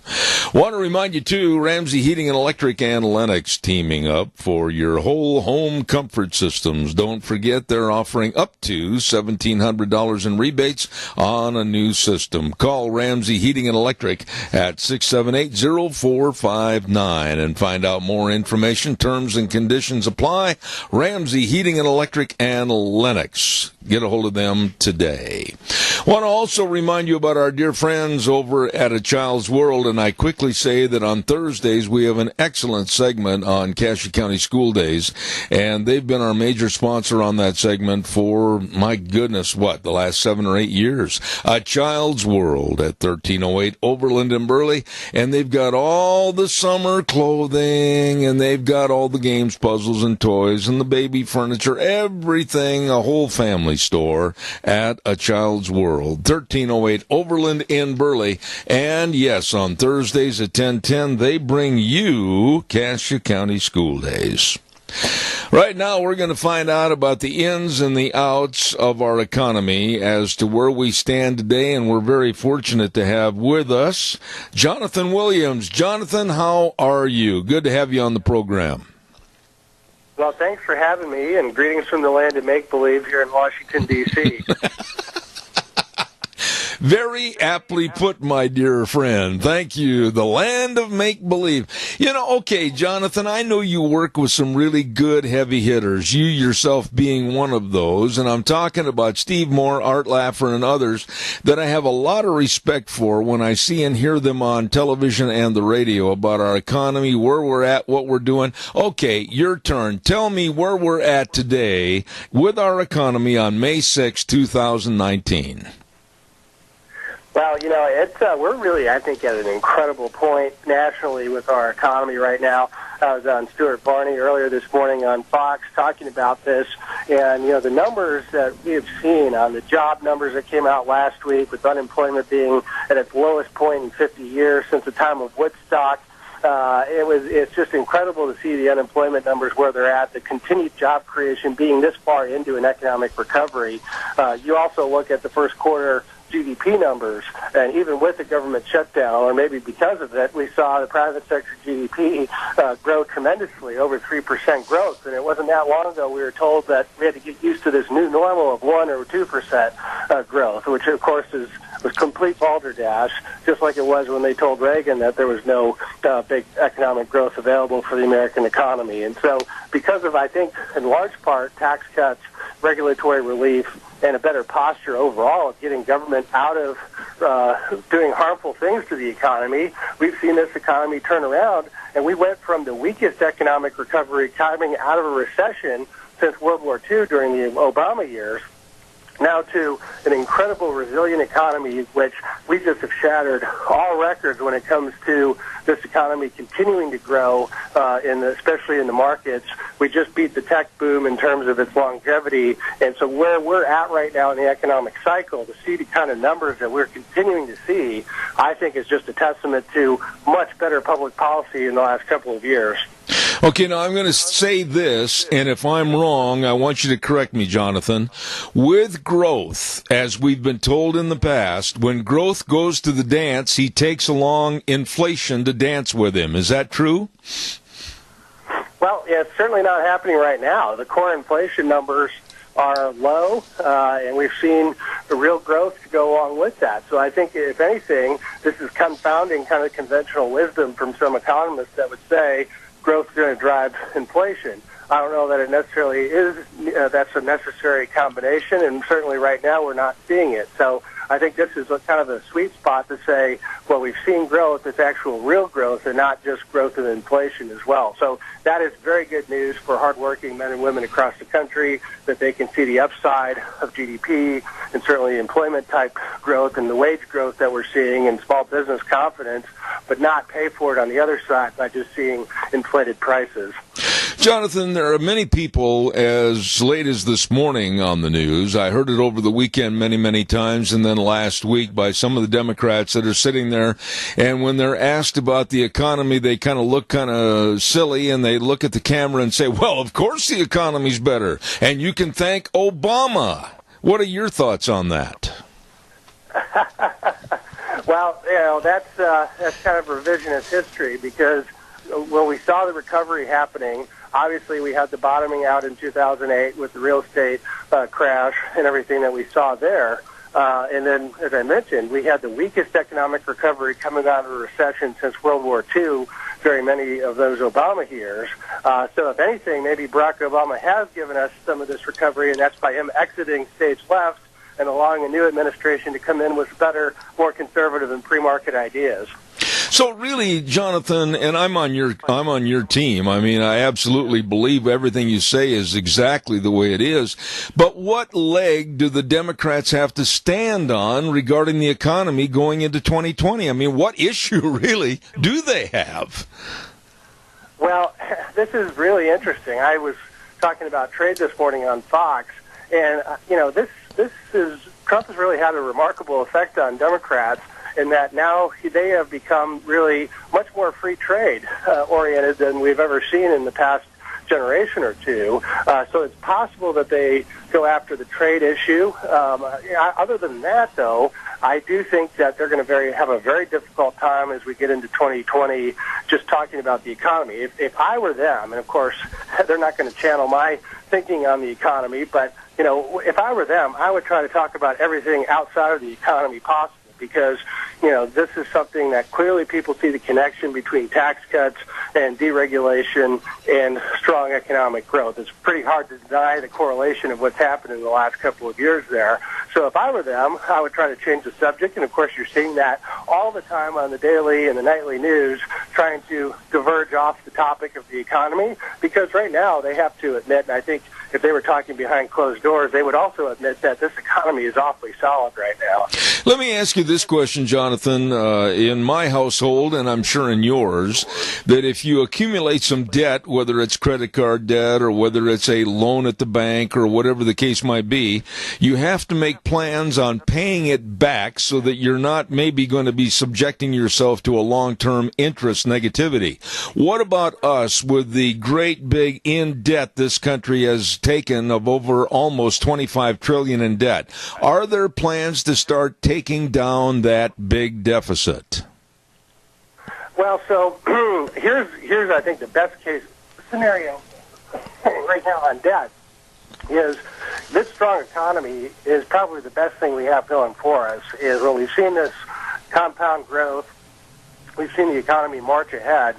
This is going to do more for record tax revenue, which of course then offsets a lot of the new deficit spending that's been out there. But at some point, we do need to come together, and this probably is going to take a bipartisan scenario where we do tackle not just the deficit, but we tackle that big debt of over 22, 23 trillion at this point. I do think that was perhaps a mistake earlier on in this administration to take Social Security and Medicare out of the discussion. I do think that that's going to happen at some point, whether it's before 2020 or after 2020, because we cannot continue down this trajectory. I think it was something like $8 trillion was the national debt figure when Barack Obama took office in 2009. And going from that where we are today, that trajectory is unsustainable, clearly. Okay, but wait a minute. When you say we're going to have to take a look at it and we're going to have to make reparations, what are you suggesting as an economist as far as reparations to, like, Social Security? What are you suggesting? Well, so I think when you look at an issue like this one, it's multifaceted, and the 23 trillion number doesn't consider Social Security, Medicare, or Medicaid unfunded liabilities. That takes it to above 100 trillion probably. So when you look to tackle the 22 or 23 trillion dollar problem, I think it's suspending. It really is. And both parties are at fault in Washington. We have an institution in Congress that is biased towards higher spending regardless of who's in power. And quite honestly, I think we're lacking political courage on both sides of the aisle to really address the run-up in discretionary spending. And let's also admit that discretionary spending is only a part of the issue. It's the overall non-discretionary issues that you need to look at reforms. Things like George W. Bush took it on the chin, but I think some of his proposals for personal accounts, allowing younger workers to come in with the Social Security and have them have a little bit more ability to direct investments like a 401k, to give them some reasonable options, and to get taxpayers off the massive amount of debt that's been accumulated in that program. Okay, now, Jonathan, I'm a real simple old cowboy that lives here in Idaho, so bear with me.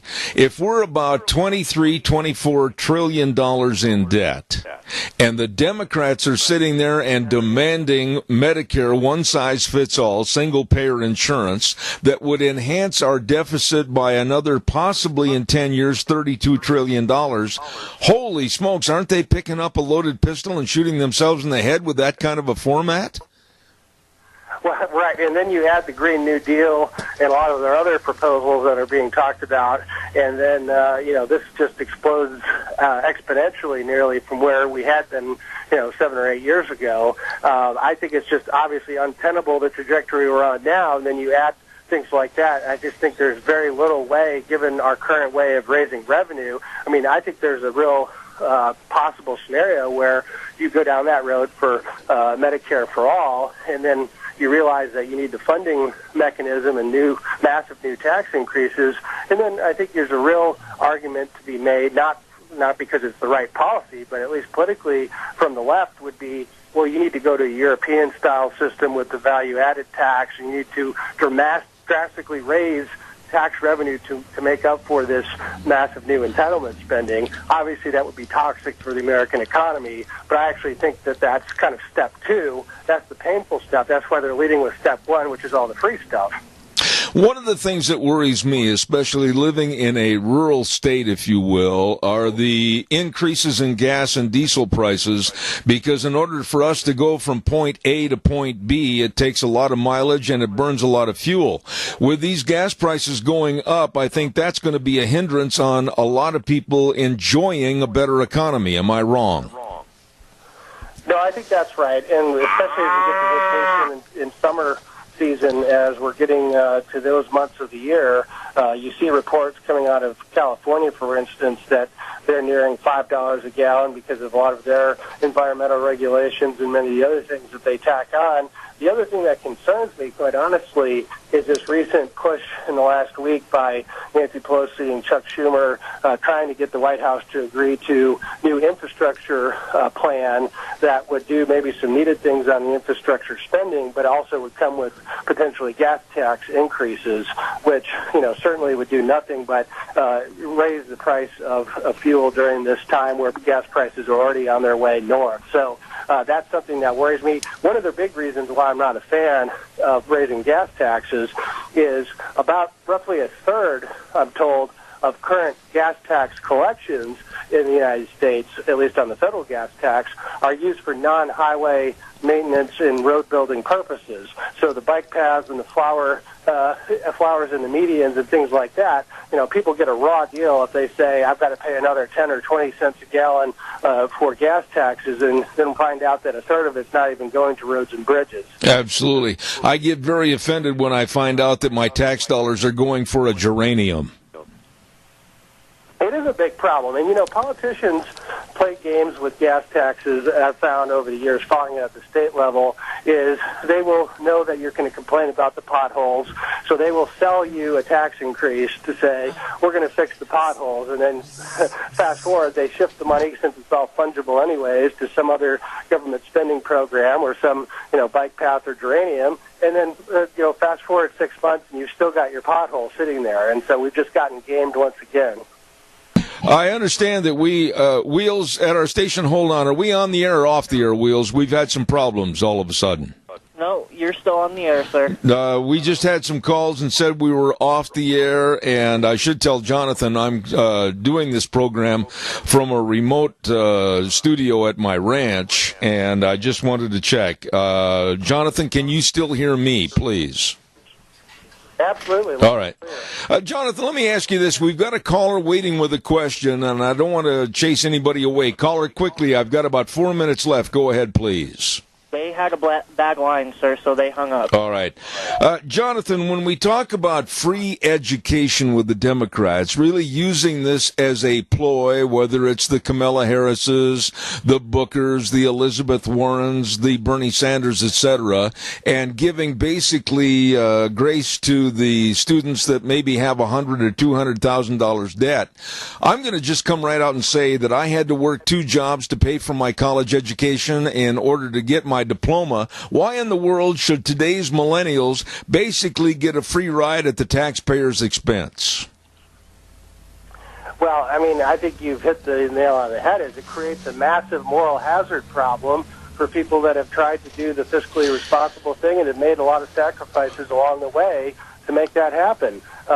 Same thing we see whenever government goes around socializing costs, whether it's on something like this, giving somebody a free lunch, X, Y, or Z, when you're penalizing people for doing the right thing, essentially, and working hard and maybe saving, not going on those vacations maybe, and putting money to pay off debt, that's a real fairness issue. Same thing when we see the issue of state pensions across the United States. We see some states, Idaho has its problems, but, certainly not to the extent of states like Illinois and California. There's going to be a push, I believe, someday for those states to come to Washington and ask for a federal bailout to be held harmless from all this massive pension debt that they've put out there. It's a moral hazard problem. It encourages, in that case, states, or in this case, individuals, to rack up big bills and then know that in the future, big government's going to come in and bail them out. Yes. We have a caller with a question. Caller, quickly, I'm down to the last couple of minutes. Go ahead. Well, you guys were speaking about health care. If you study it a little, the horror stories coming out of the United Kingdom, England, and Canada with their healthcare systems there's tons of them, which we never hear them because their media covers it up because they're all left-leaning. But, if you check, you'll see that there's horror stories, unbelievable stories that are happening to people in those places because of their single-payer health care, which is an absolute joke. And whether or not Idaho, who runs in the black and balances its books, is going to bail out Pennsylvania or, God forbid, that terrible state of California, like over my dead body. Of course, I'm nobody, but we're not bailing them SOBs out. I'll hang up. Respond to the caller, please, if you would, Jonathan. Thank you. Well, absolutely. Even apart from the cost issue of single payer, it gets to the real human issue. Being a native of Michigan myself, seeing and hearing just horror stories of people having to come across the border from Canada to the United States to get critical surgeries done, that they were put on such a wait list because of the big government bureaucracy that they wouldn't get a heart surgery or some sort of a needed surgery done within a 6 months or a year period in many cases. I always say, to talk to my friends who don't follow politics and policy that closely, how was your experience at the DMV going to renew your driver's license last time? Would you want those people to be in charge of your health care system? The answer is almost always a resounding no, because big government just doesn't do a very good job at taking care of individual needs of individual patients. Let me ask you quickly about the Rich States, Poor States report. And I understand that my state of Idaho is doing very well. Give us a quick explanation of that. So we rank the states every year based on free market economic factors like taxes, regulation, labor policy. So our lapper, Steve Moore, and I put this together. And Idaho is ranked number 2 this year because of recent tax cuts and lots of great policies like right to work and keeping the minimum wage, not going the crazy route of $15 an hour like some of the states are, avoiding a death tax, for instance. And the only problem for Idaho, I think, is that you've got a lot of neighbors in the region. Like Idaho has been in the region, of course, with Utah at number 1 for all 12 editions of Rich States, Poor States, and Nevada's number 4. So you've got a lot of competition in the Mountain West. I'm a huge fan of a lot of the things that Utah's done when it comes to property taxes and pension reform. I think they're ahead of the curve on a couple of those things where Idaho could still learn some lessons from your neighbors there in Utah.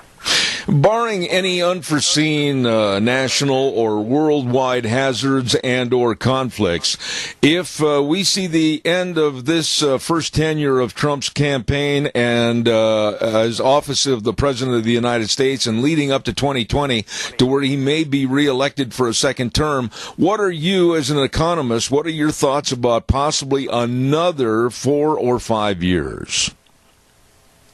Well, I think that when we get through 2020, obviously looking at the landscape here to see what happens to the U.S. House, because I think there's a reasonable scenario in which if Trump's reelected, that Republicans retake the United States House and then have a undivided control of Washington. Are there enough free market conservatives within the Republican caucuses to really push ahead on another round of tax relief and regulatory relief?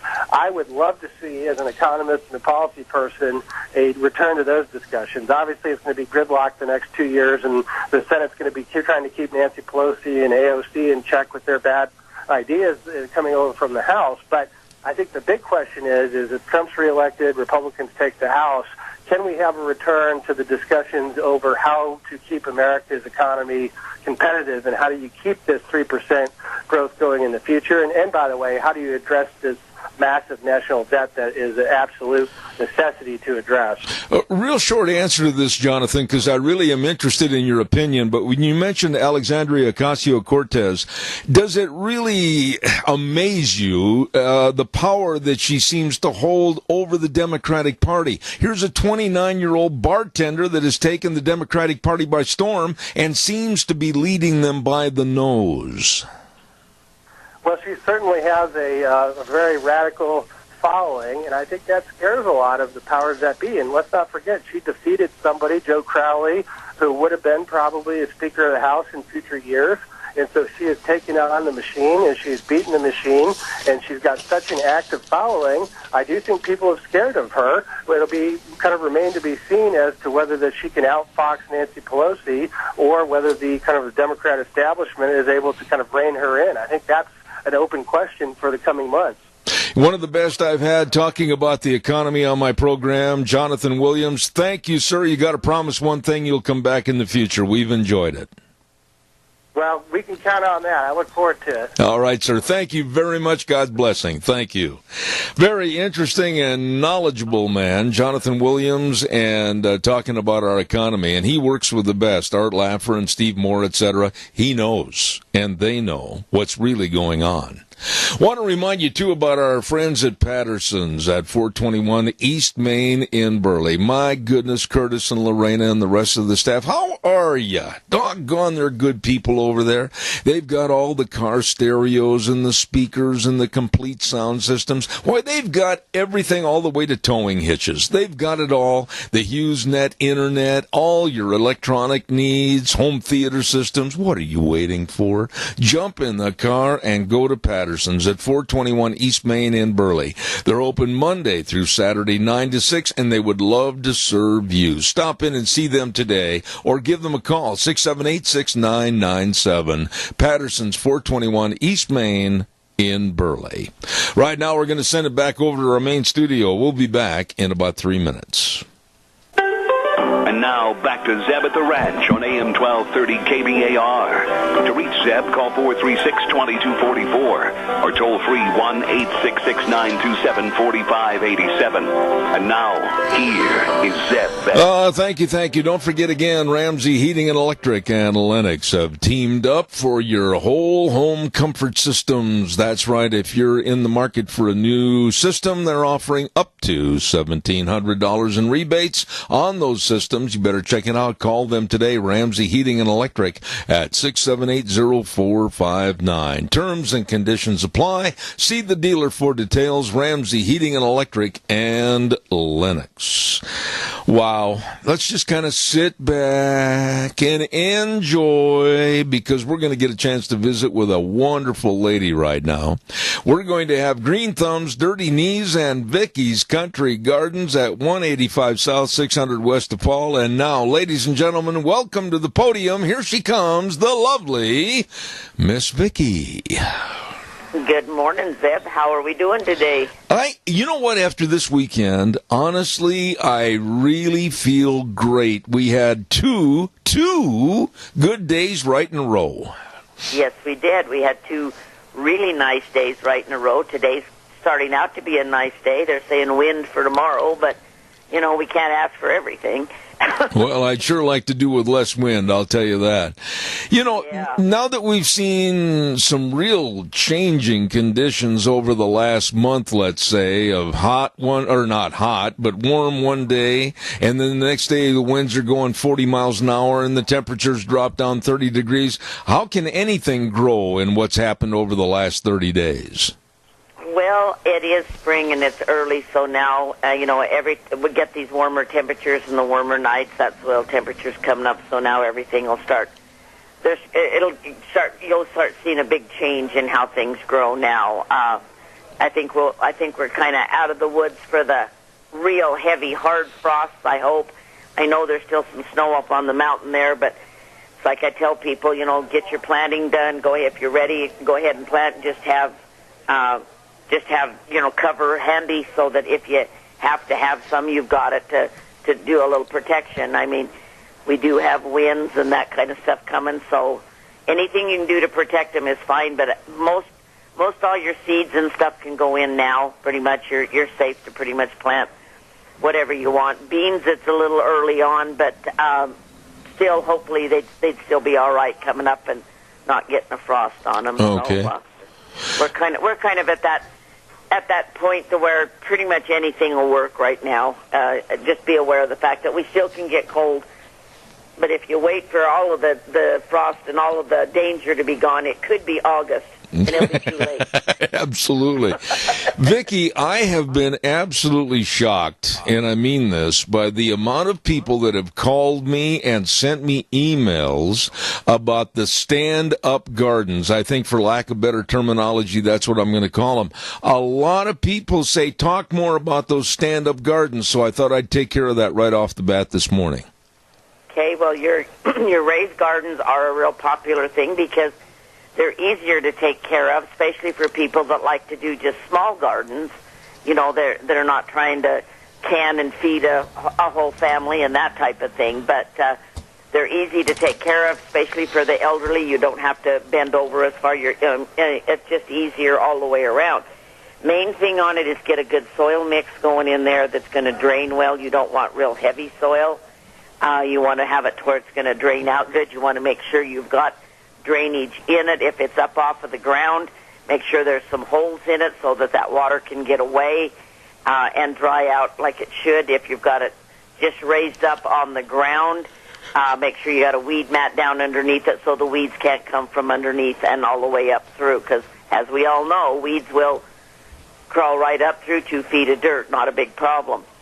Kind of decide what you're going to plant. If you're wanting the heavy root crops like potatoes and that, you're going to have something with a little depth to it so that you can get those spuds to have someplace to grow under the ground. So you might want to do one deep one for spuds and that type of thing, and then for your shallower crops like your lettuce, radishes, those kind of things, peas, carrots and that type of stuff can go in a little shallower one. Mm-hmm. A lot of people do it that way, so they don't have that. They're not having to mix quite as much dirt.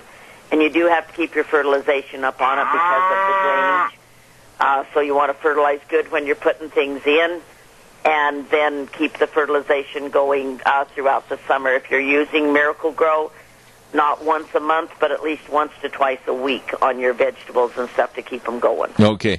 I've got another question about these stand-up gardens, if you will, but right now we've got a caller. Go ahead, caller. Quickly, you're on the air. Fruit trees, apple trees, they're in blossom right now. Is this the time to spray? No. You do not spray anything during the blossom.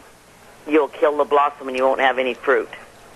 Okay, when do you So you let them spray? completely blossom out. You let the blossoms completely fall, have the fruit just when you start seeing the little fruit setting on, then you can start your spray. But you don't do anything to them because you'll kill the bees, you'll kill your pollination. Oh my. Okay. Okay, and tell me what I spray with, please.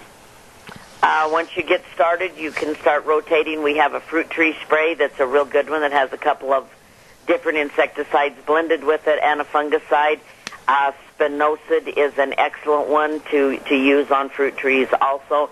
You want to kind of rotate through at least 2 different kinds of insecticides so the little darlings don't get used to one and just thrive on it. Okay, I'm headed to your place of business right now. What shall I ask for? Just ask for the fruit tree spray, and they should all know which one that is. And like I say, I'm here right now, so when you get here, I can probably tell you which ones you need. All right, sir.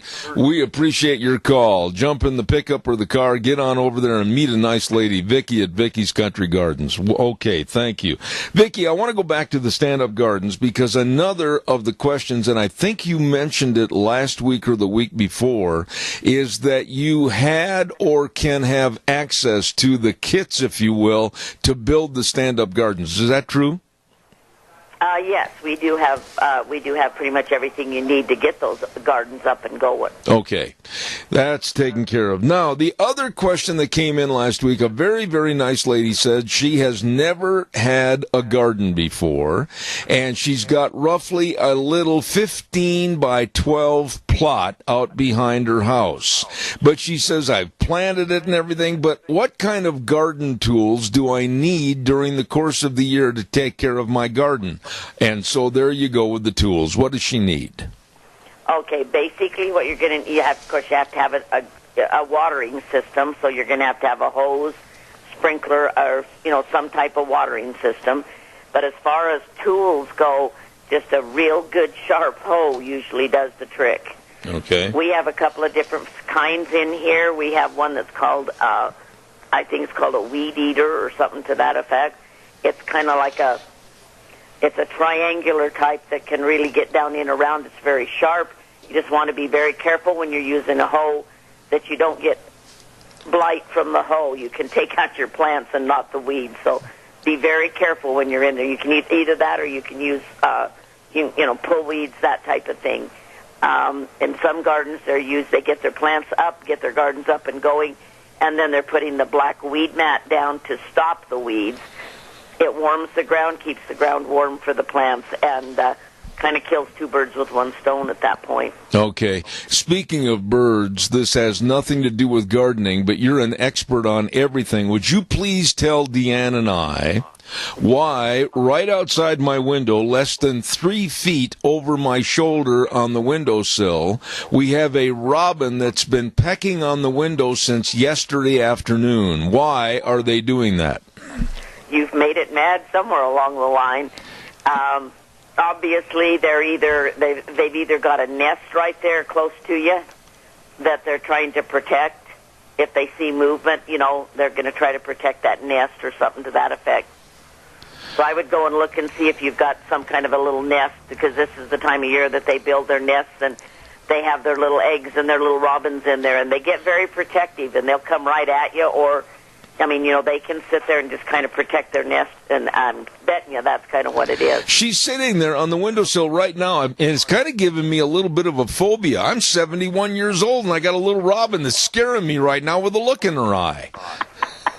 They can be kind of possessive, that's for sure. Okay.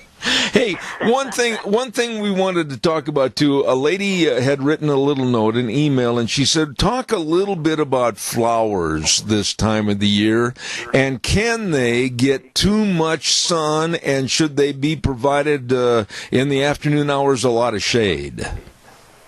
Well, it kind of depends on the flowers. I mean, you have certain flowers that like total shade, some that can handle the morning.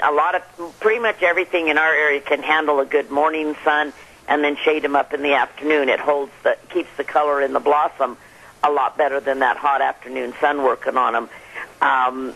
So I mean, it never hurts to give them a little shade in the afternoon, as long as most flowers can function fine with at least 6 to 7 hours, but like 6 hours of good sunlight, like a good morning sun, and then shade them up in the afternoon.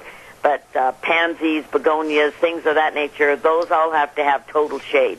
They don't really like much sun at all. Okay. And last but not least, we had another little note, and I'm sure a lot of people are asking this question right now with all the moisture and the lawns growing and everything. Dandelions. What should they do about dandelions? Spray them. That was short and sweet. Free zone is one of the best things. You can spray it right into your lawn. It'll take care of dandelions. I mean, it kills them fast.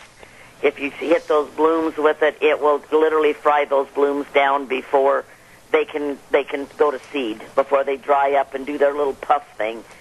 But yeah, the only way, if you've got dandelions blooming, it's either go in after them with a hoe and pop them out that way, or spray them if they're in your lawn. You just need to keep spraying them until you get rid of them. Okay, now, ladies and gentlemen, it is time for the Vicky's Tip of the Week for your gardening.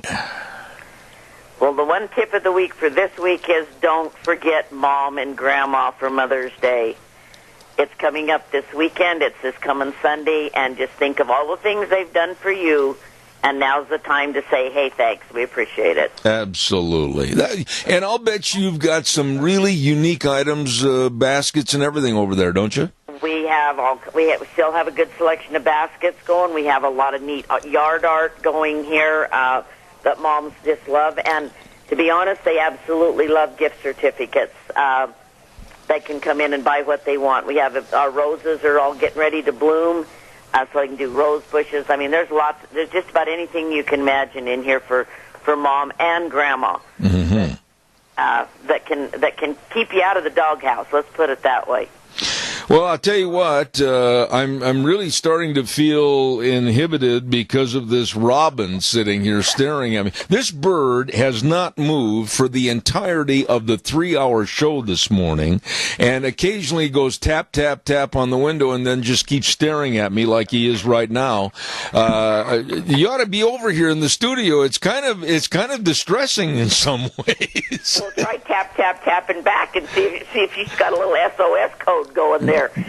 I will do that after the program. Listen, what are the hours that you're open over there at Vicky's Country Garden? All right, well, we are open from 9 to 6, Monday through Friday, 9 to 5 on Saturday, and we're now open Sundays 11 to 3. Okay. Ladies and gentlemen. Over to see my surprise out here? I haven't made it over there yet. All this last week we had some other things that we had to do right here at home, and I never even left the house last week, but I promise I'm coming over. Well, I think you're the only one in the area that hasn't been here. Okay. We'll be there, I promise. Ladies and gentlemen, a great lady and a great business, Vicky's Country Garden at 185 South, 600 West of Paul. Green Thumbs, Dirty Knees, and Vicky's Country Garden. God bless you, Vicky. Thanks so much. All right, Zeb, have a good week. You bet. Thank you. Love that lady. Thank you very much, Vicky at Vicky's Country Garden. I'm not kidding you. This bird, this robin, has taken up residence on this windowsill, and he just sits there, he or she, sits there and just stares at me, and occasionally just tap, tap, tap on the window glass with its beak, and then it just continues to stare. Now, last night, we go to bed really early on nights that I have the program and have to get up at 4 a.m. And last night we went to bed, and for a good hour we heard tap, tap, tap, tap, tap, tap. It was this robin, and he won't leave that ledge, and right now, looking at me. Why don't you come on in and talk on the radio, for heaven's sakes.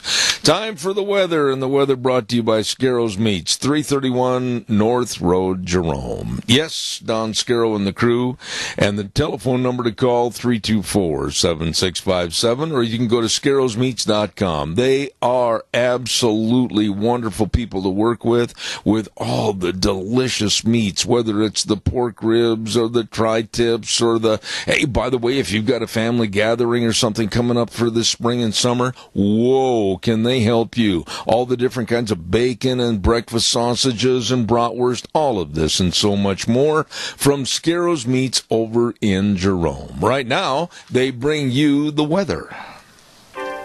Here's a look at our weather forecast as we head on into a brand new week, and today it's going to be pretty nice. We're expecting partly to mostly sunny skies, a slight breeze, high of 73. Tonight, more clouds will be moving into the valley with the low 47. For tomorrow, we do have a slight chance of rain and or thunderstorms off and on throughout the day, about a 20% chance, partly cloudy skies. Winds are going to be picking up as well.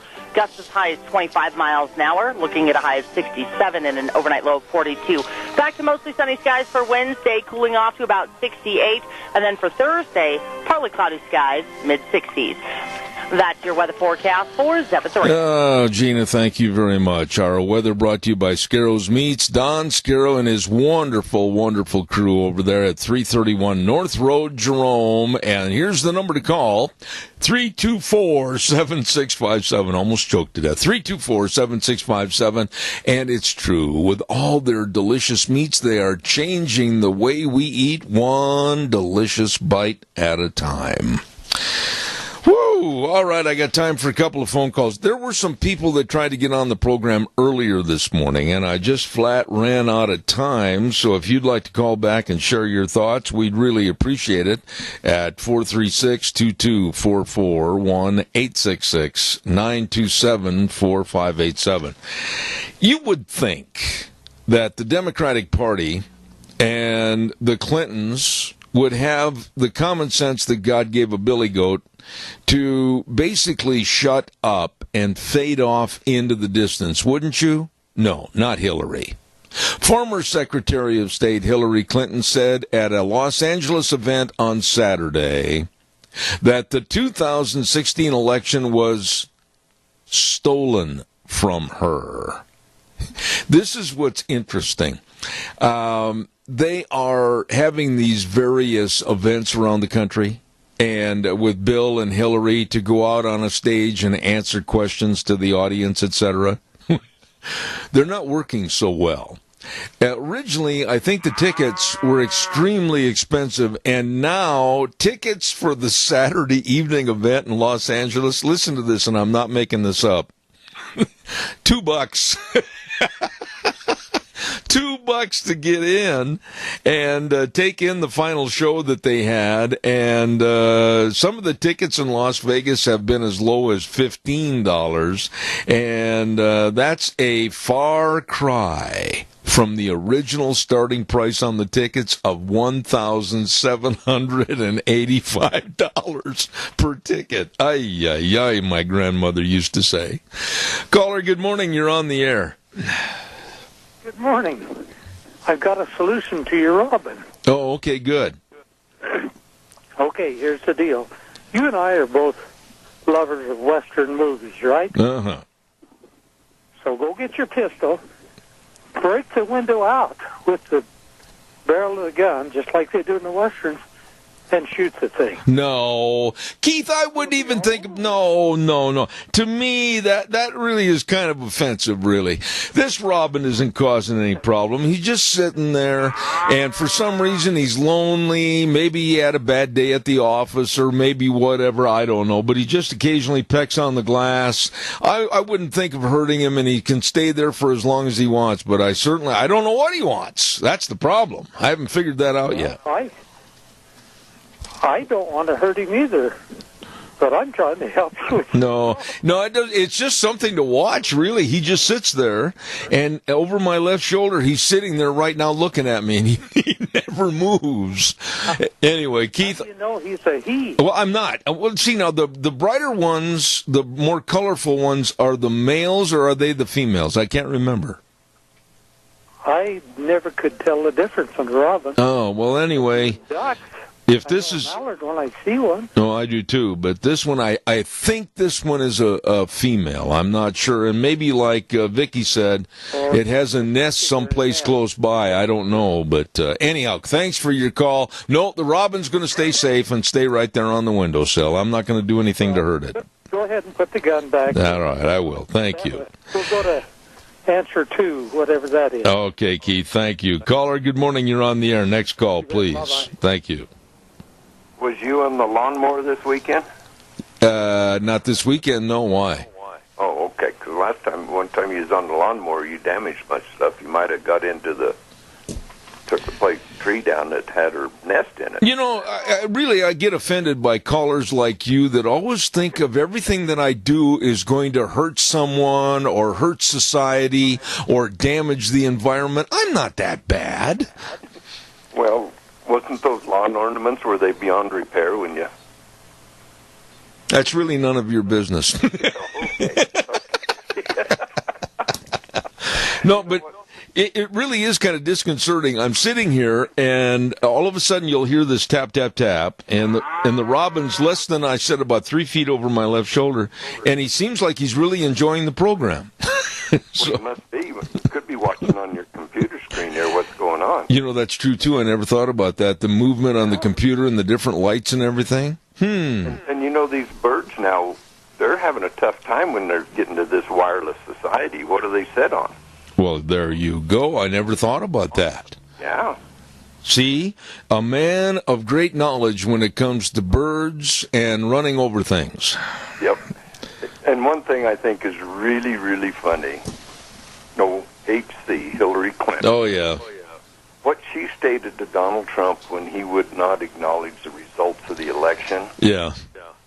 She needs to listen to that tape a couple times a day. It's just absolutely amazing that what she did and how she acted and how she's still acting in regards to losing the election are things that she's turning around and criticizing Trump for, and he was the winner. Exactly. But they're running scared now. I hope so. They know that it's time to pay the bar tab. Well, I certainly hope that there are investigatory means which will slap them hard on the wrist. I would love to see that happen. Yeah. Somebody said Mueller time's over. It's time to pay the bar tab. There you go, buddy. Hey, thanks for your call, Doug. Appreciate it. Thank you. All right, buddy. Quickly, caller, I've got 1 minute. Go ahead fast. Hello, Zeb. You talked about it costs $2 to get in to listen to Hillary and Bill. Yeah. I just wonder what it costs to get out. I love it. I couldn't believe the tickets when they started were $1,785, and now they've gone down to $2 tickets. That's really more than embarrassing, is it not? Oh, yeah. They probably still can't fill the room. Probably not. Hey, listen, thank you for your call. God bless you. I appreciate it. Thank you. Want to talk about our major sponsor right now, and that's your Magic Valley Les Schwab Tire Centers. We had a chance to meet the new man over at the Overland location, Tires West, last week, Trent, and just a really nice guy. And all 7 locations serving you, and they're all really nice, knowledgeable people. They've got all kinds of tires for you on sale right now for your car, your pickup, your SUV, boat, trailer, horse trailer, whatever. You better stop in and check it out. I'll give you an example, like the Ultra Z900 for your passenger cars, all-season traction, and up to an 80,000-mile warranty. Oh, my goodness. You better check it out today, along with all the other great tire buys, brake service, front-end alignment, shocks and struts, batteries, all of this and more with the best. Your Magic Valley Les Schwab Tire Centers, Lane and Rupert, Dave on Blue Lakes and Twin, Mike and Buell, Mike and Jerome, the Twist family and Paul, Daniel on Poline in Twin Falls, and Trent on on Overland in Burley. Let me say it again without choking. Trent on Overland in Burley. There you go. Your Magic Valley Les Schwab Tire Centers. We're going to get out of here for today and wish you a very nice afternoon, and we'll be back here tomorrow morning at 8:06, where we always say the way things were are the way things ought to be, and the world needs more cowboys. God bless you. See you tomorrow morning.